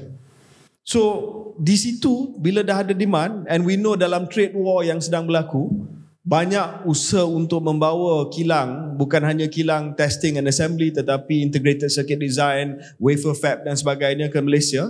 Tetapi di situ kita tak produce enough. So what is happening here? That is the mismatch. Jadi saya tak pasti dari segi perancangan apa yang sedang berlaku.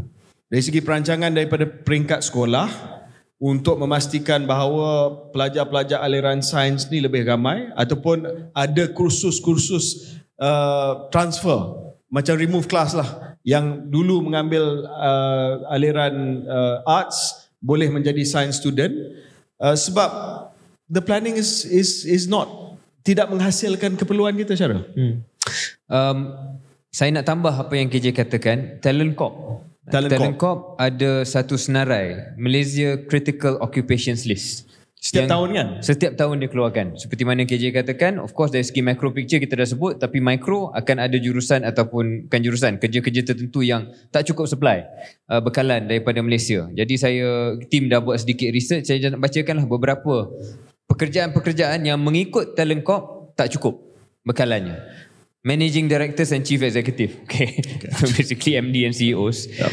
Finance Managers, Business Services Managers, Quality Managers, Manufacturing Managers, Construction Managers. Ni semua adalah kerja-kerja pengurusan yang kalau ikut definisi yang KJ sebutkan tadi adalah skilled workers. These are skilled jobs yang ada kekurangan. Software developers, Information Technology System Administrators, Civil Engineering Technicians. And then kita turun bawah sikit yang lebih TVET punya pekerjaan, Spray Painters and Varnishers, House Builders, Welders and Flame Cutters, bukan cutlers.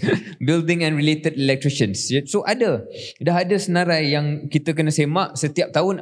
Berapa banyak pekerjaan yang berulang, maknanya tahun demi tahun dia masuk dalam senarai Talent Corp punya MyCOL, Critical Occupations List. Persoalan saya adalah bila politician cakap mismatch, adakah Kementerian Pengajian Tinggi dan juga Kementerian Sumber Manusia bekerjasama dengan menggunakan data yang sedia ada COL ini untuk pastikan tactical interventions ini ada penyelesaian? Dan adakah sistem kita anjal enough, flexible enough untuk membuat perubahan? Sebab gestation period pendidikan ni 12 tahun ke atas. Untuk menghasilkan seorang pekerja, dia daripada pendidikan awal sehinggalah mereka tamat pengajian tinggi. Adakah sistem pendidikan kita cukup anjal untuk mengambil kira perubahan yang akan berlaku dalam 12 tahun? Kalau kita start 12 tahun, tetapi bila dia dah graduate selepas 15 tahun, dah ada segala perubahan yang didatang dengan kecerdasan buatan AI dan sebagainya, maybe it's outdated. So macam saya katalah, kena ada tactical intervention yang berlaku setiap tahun. Setiap tahun dia kena duduk dan kata kita kena buat intervention. Of course, jangan sampai rombak curriculum every year. Gila lah nanti kan. Then parents will get upset and the whole system will go haywire. Tetapi adakah sistem pendidikan itu cukup anjal untuk membuat adjustment yang tactical supaya dia berada di hadapan kelok perubahan, stays in front of the curve of change. And halfway house KJ lah, go through the list for every year. Yes. Right? Katakanlah that one job for the last 8 years dia ada dalam list tu. So it's not a surprise lah. Kita dah tahu memang tak cukup. Dan contohnya dah ada. Contohnya tempat yang kita ada, UCSI, saya difahamkan almost a 100% employability rate. So just ask Datuk Siti Amisah dan Datuk Peter, how do you do it? Dan mungkin boleh replicate di tempat lain. Tetapi to be fair, Datuk Peter dengan Datuk Siti, kita kena buat caveat. Ya, sebab kadang-kadang IPTA sebagai contoh, dia terpaksa menawarkan kursus atas sebab-sebab strategik. Macam UCSI, dia boleh menawarkan kursus yang apa industri nak. Tetapi of course our public universities, we have to also offer courses yang dedicated kepada national interest, kepada isu-isu yang berkenaan dengan kebudayaan kita, yang ada isu-isu yang ataupun bidang-bidang yang ada kaitan dengan negara kita, sejarah sebagai contoh, social sciences, humanities. Bukan semua anak muda perlu dihasilkan sebagai seorang STEM graduate. Kita juga memerlukan graduate dalam bidang lain seperti kita lah. Kita. We're not STEM graduates. Clearly become a podcaster. Anyway, so those are some of the issues. Satu lagi isu yang saya nak bangkitkan cara, dan ini sentiasa benda yang kita dengar setiap kali kita buka topik ni, kita selalu dengar isu ni. Baru semalam saya dapat pandangan daripada seorang yang pernah menjadi ketua kepada bahagian sumber manusia di bank, antara bank utama di Malaysia, yang mengatakan bahawa graduan kita dia tak suka istilah ini, tapi saya akan guna istilah ini juga dengan harapan kita dapat tukar istilah ini. Dia kata graduan kita kurang berkenaan dengan soft skill. Dia kata pertamanya soft skill, don't call it soft skill lah. Call it smart skill, call it hard skill. Soft skill ini adalah kemahiran-kemahiran selain daripada jurusan yang diambil. Kemahiran insaniah. Whatever you want to call it. Yeah. No, I called it that when I was your ESCO Pemuda. Oh yes, then clearly you forgot. Then it's correct. Saya seorang ESCO suatu KJ jadi ketua Pemuda. Kemahiran insaniah. Saya buat program yang dirasmikan tapi dia dah tak ingat. Okay, so maybe nak remind saya. Ya tak, kemahiran insaniah ataupun apa yang disebut soft skill itu ataupun smart skill sekarang ialah kemahiran-kemahiran yang membuatkan kita lebih boleh dipasarkan, yang bukan berkenaan dengan apa yang belajar dalam kuliah dan sebagainya. Contohnya persiapan resume, contohnya bagaimana membawa keterampilan diri yang baik dalam temuduga untuk pekerjaan, bagaimana berbahas, bagaimana bercakap. So ini skill-skill yang akan membolehkan kita lebih menarik kepada majikan. Tapi Syaril, bukankah ia lebih daripada itu? Saya tahu Syaril buat lebih daripada itu, tapi saya nak ceritakan dia lebih daripada keterampilan, lebih daripada kemahiran untuk buat resume yang cantik. Dia adalah a sense of intellectual curiosity, a sense of resourcefulness. Tak perlu nak diberi arahan setiap waktu dan masa. Dia dengan inisiatif sendiri, dia tahu apa yang perlu dibuat. Kalau dia tak tahu, dia akan tanya, apa yang saya perlu buat? Adakah benda itu benda yang boleh diajar di universiti, ataupun adakah benda itu hanya datang dengan pengalaman? Sebab big debate right now adalah, adakah universiti tempat untuk kita cuba mengajar smart skills ini, ataupun adakah ini kemahiran yang akan didapat acquired dengan pengalaman, ataupun adakah kemahiran ini perlu diajar daripada awal lagi, daripada sekolah. Di sekolah mereka sudah ada keyakinan diri, sudah ada resourcefulness, sudah ada inisiatif sendiri, sudah ada sense of intellectual curiosity. Di mana salah kita? Saya rasa jawapannya dah perlu bermula awal. Bila kita buat program apa sajalah adalah intervention pada saat yang sepatutnya itu dah lambat dah. Tapi hanya untuk tactical intervention membantu orang dapat pekerjaan. Tapi the system itself, kalau saya boleh kata, dan saya mungkin ada credibility sebut lebih daripada KJ sebab saya melalui sistem pendidikan awam di sekolah. Saya hormat cikgu saya, mereka banyak berjasa pada saya, tapi saya perlu akui KJ, bila saya pergi ke United Kingdom, itu saat pertama saya lihat, oh ini rupanya bagaimana untuk challenge cikgu kita. Ini rupanya bagaimana untuk baca satu buku, tak setuju dengan lecturer dan boleh bergaduh dengan lecturer. Bukan bergaduh lah, boleh berbahas dengan lecturer. So, Dan saya tak boleh bayangkan benda tu berlaku di sekolah kebangsaan, sekolah menengah waktu saya. memang cara melihat benda ni. Saya melihat benda itu. Dan So cerita ni bukan klise lah. bukan klise. Dan bila saya pernah cuba tanya cikgu sama ada apa-apa saja yang saya muskil ataupun saya macam tak setuju dengan cara dia ajar, dan saya akan dimarah. So ini yang saya lalui. Saya tak kata benda itu semestinya untuk semua, tapi saya rasa ramai yang melalui proses yang sama. Bila itu berlaku, maka kita dah rasa timid, kita rasa segan, kita rasa lebih penting untuk aku jangan kena marah daripada aku tanya soalan. Bila begitu KJ, maka the sense of intellectual curiosity itu akan diminimalkan. Dan bila masuk kepada sistem pengajian tinggi yang mungkin setengah tempat juga tidak mendorong kepada perkara itu, bagaimana kita nak expect graduan lepasan universiti masuk ke alam pekerjaan ada sense of intellectual curiosity? Sebab dia dah biasa dengan cara saya hanya ikut apa yang ada dalam buku, saya hanya ikut apa yang cikgu ataupun superior saya kata dan saya akan selamat. Sebab motivasi saya adalah untuk selamat, bukan untuk saya mencabar sesuatu, bertanya sesuatu. Macam mana aku nak selamat, jangan kena marah. So budaya itu saya rasa perlu diperbetul, dan saya rasa bermula di sekolah. Saya suka dengar apa yang Syahril kata tadi, sebab tingkah laku manusia, human behavior adalah berdasarkan kepada motivasi. Kita akan buat sesuatu kerana kita motivated untuk buat benda tu. Sama ada motivasi itu adalah dari segi pendapatan, motivasi itu adalah dari segi glamour, fame, motivasi itu adalah dari segi tuntutan agama, kena ada motivasi. Dan Syahril Hamdan yang ada credibility sini sebab dia melalui sistem pendidikan awam Malaysia. Saya membesar di luar negara, jadi saya tak boleh nak cakap sangat pasal benda ni, tetapi dia telah mengesahkan bahawa at least in his own experience, motivasi dia adalah untuk selamat dan untuk lulus peperiksaan, dan bukan sangat untuk ada kemahuan untuk tahu dan mendapat ilmu secukupnya. That's apa yang dimaksudkan oleh intellectual curiosity.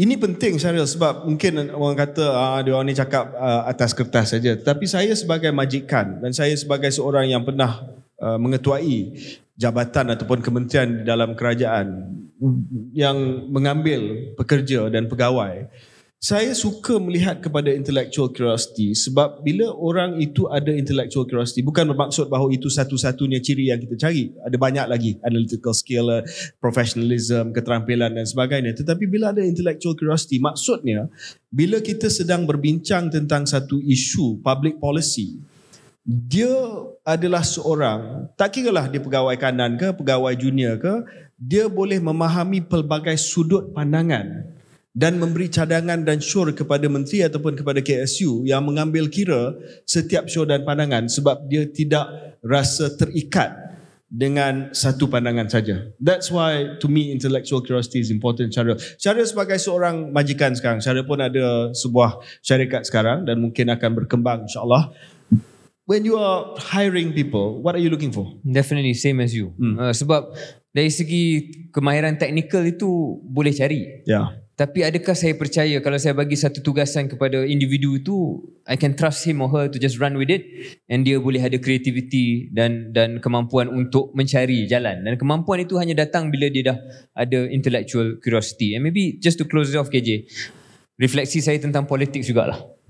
Ramai yang kata bahawa politik kita macam ni, macam tu, perlukan bakat dan sebagainya. Saya nak keluarkan ataupun nak lontarkan satu cadangan ataupun satu pemikiran, iaitu soal bakat dalam sistem politik Malaysia pun ada kena mengena dengan apa yang kita bincang. Motivasi ramai politician dalam Malaysia adalah untuk selamat. Selamat kecuali kami lah. Untuk selamat maknanya ikut saja apa yang parti kata. Yeah. Ikut saja apa yang group tu kata. Group think, right? The group think. So basically kalau duduk dalam satu mesyuarat, dalam satu barisan kepimpinan, kalau nampak majoriti adalah ke arah ini, kita follow lah. Jangan cari pasal. Sebab satu, tak nak cari pasal. Dua ialah, kalau daripada 10 orang, 8 orang kata A, mesti A betul. Tapi dalam hati kita rasa B ni. Tapi kita akan terdorong untuk ikut A. So bayangkan, bukan hanya dalam pekerjaan, alam pekerjaan swasta, dalam kerajaan, tetapi dalam sistem politik pun ada this dinamika. Dan bila dinamika itu berterusan, tak kiralah mana parti pun, dia tak sihat. Kerana untuk politik kita maju, berkembang, perlu ada challenge kepada status quo. Cuma caveat saya di sini adalah bila keputusan itu dibuat, mesti ada institutional disiplin lah. Mesti ada kata sepakat. Kalau tidak, organisasi itu tidak boleh ke hadapan. Ini KJ yang telah dibuang, tapi masih ada semangat organisasi. Saya nak ambil pengalaman saya di dalam kerajaan, dan Datuk Siti boleh mengesahkan sebagai KSU bersama dengan saya.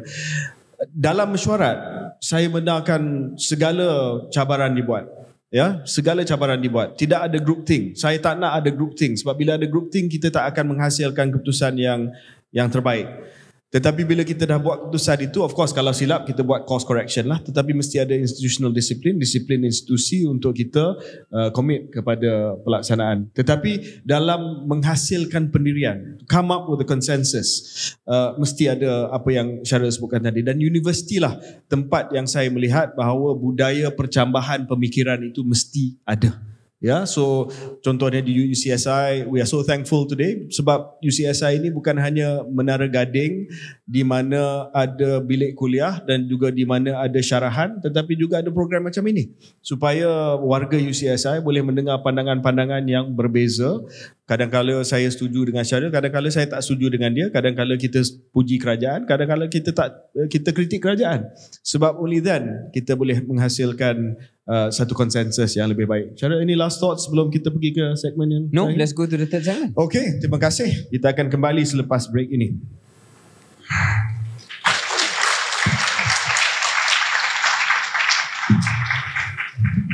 Sertai pengambilan Mei Universiti UCSI dan nikmati beasiswa sehingga 100%. Lakarkan kejayaan di UCSI.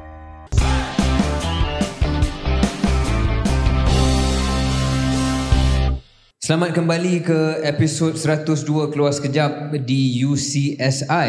Dan untuk segmen terakhir ni kita akan bersama satu tetamu khas. Tapi sebelum tu kita nak cakap sikit tentang UCSI yang seperti mana dah disebut tadi adalah antara universiti yang terbaik, rankingnya 1% teratas di dunia berdasarkan kedudukan 300 teratasnya. Ini mengikut QS World University Rankings 2024. UCSI merupakan salah satu universiti swasta terbaik di Asia, kedudukan 61 dalam QS Asia University Rankings 2024. Kita dah cakap tentang sejarah UCSI, bermula dan bertatih sebagai satu institut komputer sahaja, hanya dengan 2 buah komputer, sekarang ini 12,000 pelajar. Kita dah sentuh tentang promosi UCSI, mungkin saya ulang, tawaran eksklusif untuk penonton dan pendengar Keluar Sekejap, sejajar dengan pengambilan Mei yang sedang berlangsung, yang akan berakhir tidak lama lagi. Pelajar yang mendapat sekurang-kurangnya 4A dalam SPM boleh dapat beasiswa 45%, tapi boleh juga mencecah 100% berdasarkan keputusan peperiksaan. Pelajar yang mendaftar untuk pengambilan Mei ini akan menikmati pengecualian yuran pendaftaran sebanyak 50%. Calon sarjana dan PhD juga akan menikmati beasiswa pasca siswazah sehingga 50%. Dan kita telah highlight juga satu program pengiklanan digital, iaitu program TVET Kemahiran Digital University UCSI. Pada mereka yang berminat dengan pemasaran digital, dan pemasaran digital menyumbang 72% daripada jumlah hasil periklanan di Malaysia, bolehlah tengok program TVET Kemahiran Digital University UCSI yang ditawarkan program selama 3 bulan atas talian sahaja. KJ, kita cakap tentang 1% teratas di dunia, ranking yang hebat-hebat. KJ pun datang daripada universiti yang ranking terhebat, tersohor, Universiti Oxford. Adakah KJ merasakan KJ menjadi KJ disebabkan Universiti Oxford dan ranking yang hebat? Wow, soalan yang berat tu. Saya berpendapat bahawa, ini pandangan saya sekarang lah, ranking universiti itu penting dari segi benchmark, tetapi bukan segala-galanya. Saya pernah jumpa dan selalu juga jumpa individu yang datang daripada universiti yang mungkin tidak mendapat ranking yang tinggi, tetapi adalah seorang yang sangat cemerlang dalam bidangnya. Dan kita juga pernah tengok orang macam Boris Johnson dan Liz Truss yang keluar daripada Oxford yang agak gagal sebagai Perdana Menteri di UK. Liz Truss kalau tak silap saya 40 hari saja jadi Perdana Menteri. So dia, of course, kalau pergi ke universiti yang tersohor, yang ada ranking yang tinggi, mungkin ada advantage, tetapi it's what you make of it at the end of the day. Sure. Tapi saya nak balik kepada UCSI sikit lah, sebab saya pun ada kedudukan sendiri sebagai adjunct professor, pernah datang ke kampus UCSI 4-5 kali sebelum ini. Apart from all the rankings dan juga pencapaian yang disebut oleh Syahril, UCSI ni saya nampak, sebab kadang-kadang kita pergi IPTS, dia very corporate culture. Pelajar dia hanya pergi ke kuliah, lecture, lepas tu dia balik dan tidak ada feel of being in a collegiate environment. UCSI ni dia lain sikit. Bila datang ke kampus ini, ada that feel that you are in a university. Universiti ni dia kena ada perasaan collegiate, di mana ini adalah gedung ilmu dan juga gedung pengalaman. Don't let your schooling get in the way of your education. Pernah disebut oleh Mark Twain. Maknanya bukan hanya pendidikan akademik, tetapi juga pengalaman luas yang kita dapat daripada universiti. Saya percaya saya pun sama juga. Bila pergi Manchester dan LSE, it was not just the lecture halls that gave you the knowledge, tetapi persekitaran itu, that feeling of being in a collegiate environment. Betul kan? Absolutely. Going to hear the debates, dengar syarahan-syarahan yang dibuat luar daripada kursus kita, going in randomly and listening to lectures that have nothing to do with your degree. Tapi anyway, segmen ini seperti mana yang dijanji, kita ada seorang tetamu yang sangat istimewa. Seorang yang saya sangat menghormati dan pernah bekerjasama dengan beliau sewaktu berada di Kementerian Sains, Teknologi dan Inovasi, tidak lain tidak bukan Profesor Datuk Dr. Siti Hamisah Tafsir, iaitu Naib Chancellor dan Group CEO of UCSI University. Selamat datang Datuk Siti. Terima kasih Chief. Ke KS, thank you. Dan kita telah pilih Datuk Siti untuk tampil pada hari ini, pada saat yang terakhir sebenarnya. Saya kena mengakui bahawa saya minta semalam dia hadir dan tampil, sebab bila saya terfikir Syahril kita nak bincang, okeylah, mungkin Syahril dengan KJ ni bolehlah bincang sedikit sebanyak tentang pelbagai isu, tetapi kalau kita nak bincang isu pendidikan, kita kena ada pakar. Dan saya tak boleh fikir orang yang ada pengalaman yang hampir luas seperti Dr. Siti yang pernah menjadi timbalan Naib Chancellor di IPTA, di Universiti Teknologi Malaysia, pernah jadi ketua pengarah Jabatan Pendidikan Tinggi, pernah menjadi KSU di MOSTI dan sekarang ini menjadi VC kepada IPTS. Jadi public sector dah ada, IPTA ada, IPTS ada, pernah jadi KSU. Jadi kita nak tahu sikitlah tentang pandangan solution. Tadi banyak Syahril sebut dengan saya sebut Datuk Siti tentang the problems. So we know the problems now, but before saya minta pandangan daripada saya ada soalan daripada pendengar dan penonton Keluar Sekejap untuk memberi flavor kepada perbincangan kita sekarang. Marry the contrary. Why industry doesn't appreciate people with higher education? This leads to more expertise going outside. Ini berkenaan dengan brain drain. Ini daripada Saz Hari. Graduate nowadays, they have to go to another field and low income to get a job. We must have a solution. Lembu online. How can we navigate intellectual paralysis in our graduates? And from the industry point of view, graduates are becoming more and more irrelevant. Datuk Siti, betul ke? Ini sebab banyak sangat pandangan macam ni. Thank you, Chief, for the feedback just now. Sebenarnya perkara ini memang telah dibincangkan banyak sebelum ini di beberapa platform. Untuk menyatakan tidak relevan, saya rasa tidak betul. Tetapi apa yang telah berlaku sekarang ni dengan Industrial Revolution, dengan AI segalanya, universiti perlu berubah. University needs to transform. And if I look at UCSI, the way we respond to it, yes, we do provide for the conventional education where they can come in, buat 4 tahun degree, jadi professional, mendapatkan professional certification. Ada juga yang seperti yang disebutkan tadi, mereka tidak mahu belajar dahulu, instead dia nak pergi bekerja dulu. Bila dah bekerja, along the way dia akan masuk balik, setengah tu akan masuk untuk lifelong learning, dan juga mungkin ada yang lebih minat untuk ambil courses yang ada batches. Jadi universiti perlu transform itself, dan di UCSI kita memberi platform tersebut bagi mereka yang ingin mengikuti program selama 3 tahun, 4 tahun jadi professional. Yes, we do have our programs like that. Tetapi bagi mereka yang mungkin dia ada special needs saja, katalah dia nak belajar pasal finance, so they take that micro credential, they collect the badge. Along the way, kalau dia rasa dia nak ambil degree, they come in, bring those credit bearing program untuk exemption in their courses. So it's very flexible and very open. That's how our approach has been in UCSI. Tok, bukan hanya di UCSI tapi pengalaman Prof Datuk dalam kerjaya sebelum ni, apakah peranan micro credentialing untuk menjadi salah satu cara memodernisasikan institut pengajian tinggi supaya kita menjambatankan apa yang kita dengar ulasan-ulasan soalan yang KJ bacakan tadi yang mempersoalkan relevannya graduate, relevannya basically university degrees, jambatankan itu dengan perasaan profesor bahawa masih lagi relevan. Mungkin di tengah-tengah, apakah peranan micro credentialing?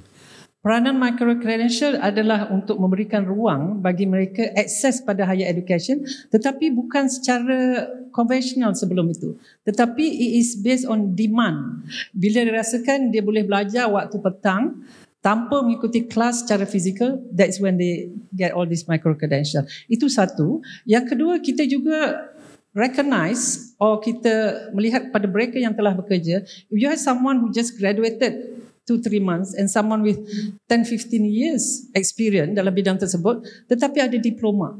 Jadi most of the time kita akan ambil mereka yang telah lama bekerja. Jadi kita recognize dia punya experience. Kita buat assessment, and this is where we call it APEL. Ada APEL-Q, APEL-M, APEL-C, mengikut kepada kesesuaian. So higher education has transformed itself di Malaysia. Saya melihat bukan saja di UCSI tetapi the other universities memberi ruang kepada diversity in learners. It's about the learners. Adakah Datuk rasa industri majikan sudah cukup menghormati diversity laluan ini, ataupun masih mereka suka dapat pemohon yang ada kelayakan, qualification yang tradisi, yang ada degree saja? Adakah industri sekarang ini sudah berubah, lebih terbuka kepada orang yang mungkin ada diploma, pengalaman, ada micro-credentialing, ataupun dianggap micro-credentialing ini sebagai not really a serious qualification? Sebenarnya bergantung kepada industri tersebut. Misalnya IC design, dia memerlukan seorang yang ada sekurang-kurangnya mechatronic, elektronik degree, sebab they have to go through the process. They have to learn how to design, they have to learn how to use the software, and it takes a long time. Jadi certain industries begitu. In fact, sebab kita tak cukup talent, they have come to the university and they are working with us. For example, our Faculty of Engineering under Dr. Ang, and they work with us. They get our students to do part-time, 20 hours a week, and they got paid for 1,500 ringgit. And it's not only UCSI, other universities as well. This is to expedite their knowledge and experience. Tetapi dalam bidang lain, misalnya in business, they may not want to go into this track, tetapi they might want to go into micro-credential. Sebab sometimes they want to become entrepreneurs. In our blueprint previously, we said one of the characteristic of graduate, they must have entrepreneurial mindset, because they will create jobs for others, not only jobs for themselves. So this is how we look at higher education. Mungkin Datuk juga boleh komen soal tadi kita kata on the demand side, kita nak perubahan dari segi pasaran dan sebagainya. Sebagai sekarang ni UCSI dan sebelum ini juga dalam sistem pendidikan, bagaimana komen Datuk, ulasan Datuk berkenaan dengan kualiti lepasan graduan itu sendiri? Apa yang perlu ditambah baik supaya industri dan majikan kita tak dengar lagi bunyi bahawa the graduates are not work ready? What is it yang perlu dijambatankan? Saya ingat masa saya di kementerian 2017-2016, there's a lot of things said about our graduates not ready. But now what I get from the industry is that we don't have enough graduates. They're asking us, in fact, for UCSI, we got companies coming over and asking us, where's your graduates? They are employed even before graduating. So I think there's some gap in certain areas, certain industry. For example, like saya sebutkan tadi, IC design, engineering as well. There's a lot of demand. We don't have enough students in science. If I'm not mistaken, we have less than 20% of students in SPM that are taking science. So that's a huge gap. Probably those who want to take courses that are not requiring them to do all this hard work and all that, it's much more now. Probably they will go into, during my time or probably during some of our attendees today, we studied because we want to elevate our economic status in the family. But now they study because they enjoy doing it and they don't have to go into all these technical programs. So that's why probably now they have choice to take rather than what has been done before. Balik kepada industry readiness tu, apa pengalaman Datuk di IPTA, sekarang ni di IPTS, untuk pelajar mahasiswa itu mendapat pengalaman di lapangan, pengalaman kerja? Adakah ini benda yang betul-betul menghasilkan seorang graduan yang lebih well-rounded, yang lebih bersedia untuk industri, dan adakah ini perlu ditambah dalam silibus? Semasa saya di kementerian, we came up with 2U2I programs where students akan berada 2 tahun di universiti, 2 tahun di industri. Misalnya pelajar yang ambil degree entrepreneurship, pertama di universiti dia belajar about finance, management. Second year dia berada di industri, dia bekerja dengan entrepreneurs. Third year dia come back and come up with their project proposal. Fourth year dia pergi berniaga di luar. Yang itu kita mulakan pada tahun 2017. Tapi bila saya masuk ke UCSI, saya lihat pendekatan dia adalah lebih kurang sama. Yang mana di UCSI, introduced by Datuk Peter Ng, we came up with praxis approach, pendekatan secara praxis. Pelajar di UCSI perlulah berada di industri 2 bulan dalam setahun. Jadi selama 3 tahun atau 4 tahun mereka akan berada di industri lebih dari 6 bulan. Jadi dengan itu yang menyebabkan pelajar UCSI akan bekerja sebelum bergraduat. Saya rasa mungkin yang ini boleh diperluaskan kepada IPTA, iaitu U2I dan praxis konsep. Just to go back to supply side, Datuk. Apa yang UCSI buat ni mungkin dari segi jurusannya tepat dengan apa yang diperlukan oleh industri. Mungkin boleh share sikit our last conversation sebelum segmen tadi berakhir tentang kemahiran insaniah, smart skill, soft skill. What is it yang UCSI buat yang membolehkan membantu sehingga 100% kebolehpasaran? Dalam pendidikan tinggi, number 1 adalah pengetahuan, number 2 adalah kemahiran, dan ketiga adalah nilai-nilai. Kemahiran ni adalah kemahiran psikomotor dan juga kemahiran insaniah yang disebutkan tadi. Jadi di UCSI pelbagai program dilaksanakan, antara lain adalah harmoni mesra, supaya pelajar akan mengalami pengalaman bekerjasama dengan people from diverse background. In fact, some of our students are working with refugees. Dan semasa banjir 2 tahun lepas, UCSI students involved tolong cleaning up the rumah-rumah orang tua and all that. So they are involved not only in day to day dekat universiti tetapi di community juga. Sebab salah satu tujuan pendidikan tinggi adalah supaya mereka bertanggungjawab pada masyarakat dan satu hari menjadi warga negara yang berbakti kepada negara.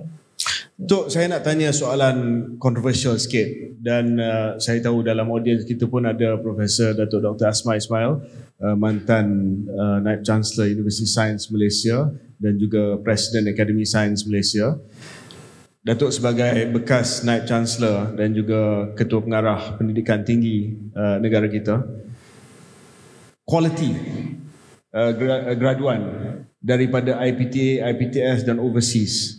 The stereotype is number one is of course overseas lah, sebab dia ni lagi confident, dia ni lagi boleh fasih dalam bahasa Inggeris, more marketable. Number two now, ada yang kata selain daripada faculty critical di universiti seperti UM, USM, UTM mungkin, lebih kepada IPTS, more confident English speaking, etc., and then only the bulk of the IPTA. Is that fair? Adakah pandangan itu adil? Saya tahu mungkin soalan yang susah untuk dijawab. I don't think it's not fair. Sometimes it's individual juga. Yeah. Kita letakkan student mungkin di sebuah universiti yang bukan di bandaraya, tetapi that student tadi disebutkan tentang when you're looking for someone to work for you, there are a few things. Saya rasa proactiveness, even though if they are not in IPTS, if they work hard, if they try to improve themselves, that intellectual curiosity, so I think they should be okay. So I don't think it's just because they graduated from overseas they are much better than our local graduate, because even now I mentioned to you, higher education in Malaysia has evolved. Dulu early 2000 we had all this franchise program. Franchise word yang kita gunakan untuk transnational higher education came from Malaysia. Then we train our staff to go through all these transnational higher education programs in UK, US. Now, what happened is that we are exporting higher education to other countries. Yeah, of course. Yeah. Kita mensubsidikan ekonomi orang lain.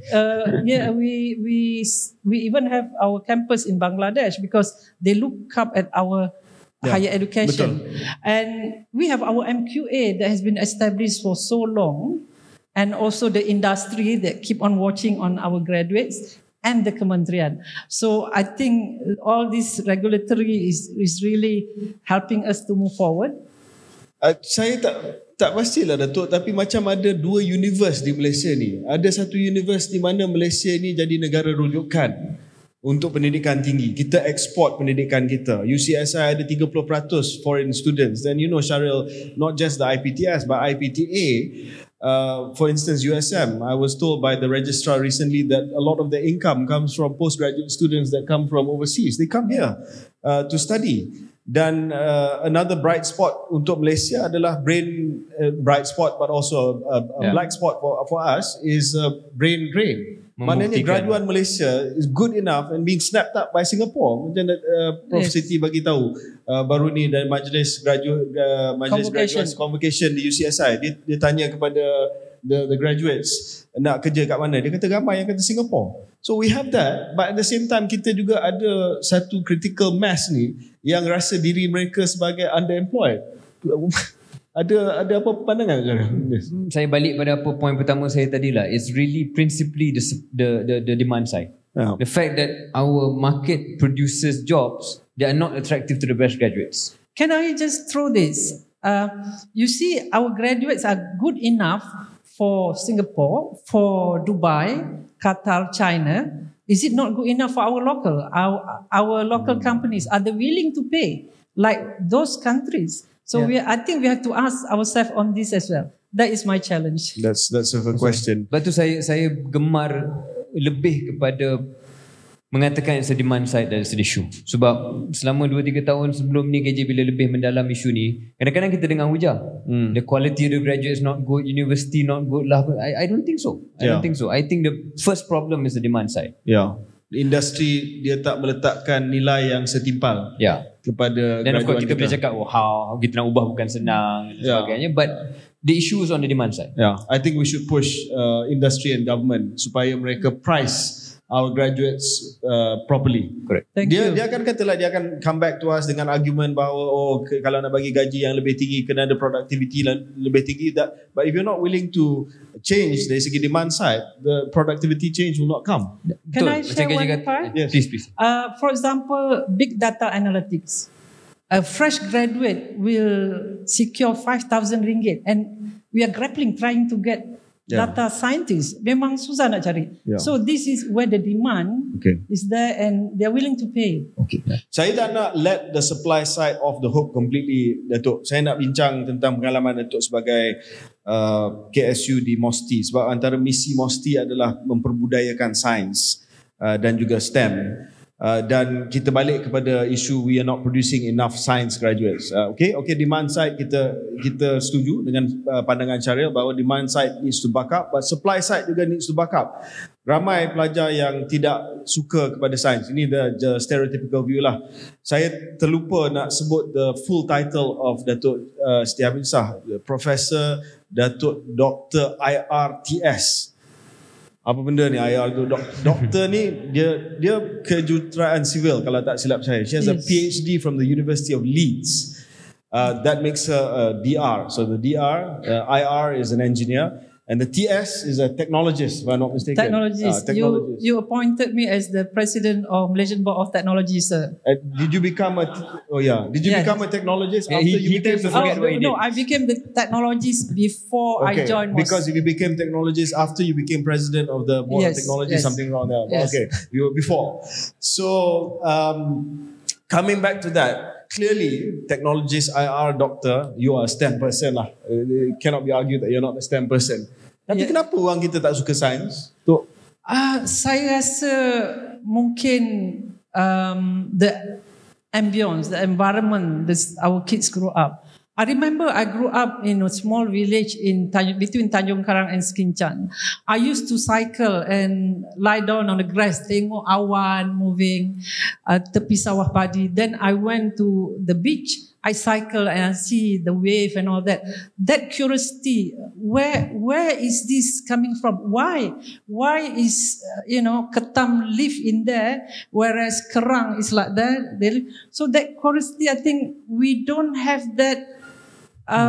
Because of the way we live now in the urban areas, that will need the parents, the school, the teachers. You're making me worried now. Yeah. Tengah fikir anak saya ada curiosity tu tidak. Whether we take them to the jungle and tell them, there's a difference between dirty green color and light green color, and why are these leaves are browning and why is this green? The narrative, the storytelling that I think we need to do in school. And it's not about teaching them memorizing A plus B plus C. It's about explaining, and then they can think, oh, this is how it works. I remember I asked my dad, we were cycling at night, and then I saw all these stars in the sky, and then I asked my dad, how many stars are there up there? And he said to me, well, probably you can't count bulu kambing biri-biri, that's how many bintang di langit. So I came to the point, it is infinity. So things like that, I think we need to encourage our kids. Wonderful. Yeah. Can I also suggest, mungkin Datuk, dia ada kena-mengena juga dengan image science itu, which is I think where you started your answer. Dia mungkin kan ramai di kalangan kita akan lihat apakah hasrat kita sebagai seorang dewasa nak menjadi seorang yang boleh dilihat sebagai glamour, yang boleh dilihat sebagai memberi satu kesan dan impact yang besar, the consequentialness of our job and our life. Saya rasa itu mungkin mempengaruhi saya, KJ, untuk masuk bidang ekonomi, bidang politik, because I thought it's not the glamour so much, but it was more of I can do something meaningful here. Saya boleh buat sesuatu yang boleh mengubah negara. Mungkin itu perasaan saya pada umur 19 tahun, 20 tahun. I didn't get that from science for whatever reason lah, mungkin saya sendiri, but I wonder whether we can make something dari segi image science tu supaya orang muda boleh nampak this is how I change the world, this is how I do something meaningful. So science for public purpose. Reason Syahril dengan saya ambil jurusan ekonomi dengan politik bukan kerana kita tak pandai science. I was decent in science. Biology. Tetapi saya suka kepada the big question of the distribution of resources. That's why I learned economics and politics, because it's all about distribution of scarce resources. That's the definition of economics. Correct. Dalam keadaan di mana sumber itu terhad, bagaimana kita dapat agihkan sumber itu dengan adil dan saksama. That's why we did what we did. But I think that big question, macam Prof kata tadi, the big question about the stars, about why the clouds move, about the tides, dan impact itu kepada climate change sebagai contoh. Impact itu kepada isu masyarakat menua sebagai contoh, impact itu kepada food security sebagai contoh, then people will be motivated. Datang pula reform yang Syahril cadangkan kepada demand side. Sebab sekarang ni dia kata, buat apalah saya ambil jurusan STEM sedangkan susah dan I have to suffer, and then at the end of the day I come out and my salary is not as much as I expect. I believe even if they are not taking science, there's always opportunities to do science, and universities should open it up. That's why we have the foundation converting from social science to science. I think our job is to provide possibilities for them. And you yourself, sir, you were the Ministry of Science, and you learn about the vaccine during that time. So it's about being transdisciplinary. It's about being able to grasp the knowledge regardless of your background. If you remember, I mentioned earlier on, Al-Farabi and Al-Khwarizmi, they were philosophies, and yet they came up with binary numbers and all that. So I think we need to allow those who want to take social science to go ahead, but don't limit yourself to just those areas. We have our engineering graduates that are now working in banking because they came up with all those softwares. Yeah, thank you.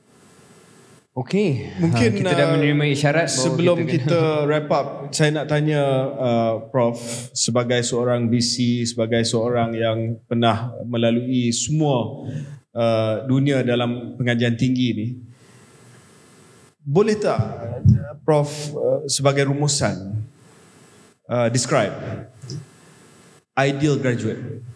Ideal graduate, yes. Ideal graduates, in my opinion, should be someone who is balanced, holistic, the akli and nakli. Kita sebutkan tadi kemahiran insaniah, because these are kemahiran yang perlu when they are working. Meaning to say, the respect, empathy must be there for others to work with. The teamwork must be there. The knowledge, I think the university can take care of that, but those other kemahiran, ada 6 kemahiran sebenarnya. Kemahiran psikomotor, kemahiran berkomunikasi, kemahiran untuk di dalam society. So those things must be included in training the students. And of course, the nilai murni as a human being, with sustainability, with climate change, and compassionate for others as well, regardless of their background. You remember we had the vaccination done, and people didn't want our foreign workers to be together, to be vaccinated. But we know that we have to do that because they are another human being. With that, thank you. Perfect rumusannya be smart, well as smart as you can be, sebab we all have different intellectual capabilities and interests. Be smart, be hardworking, and be kind. Saya rasa itulah rumusan yang terbaik yang kita dapat. Terima kasih kepada Profesor Datuk Dr. Siti Hamisah Tafsir, Naib Chancellor, dan juga Group CEO UCSI University. Terima kasih kepada Peter. Thank you to all at UCI University for this wonderful experience. Syahril, maybe last word from you? No, thank you very much. Really happy to have been here, dan nak lagi kita ada kerjasama dengan University UCSI. Thank you so much for having us. Sertai University UCSI, 4 alumni UCSI disenarai dalam Forbes 30 Under 30 Asia. Kini giliran anda untuk menyelah.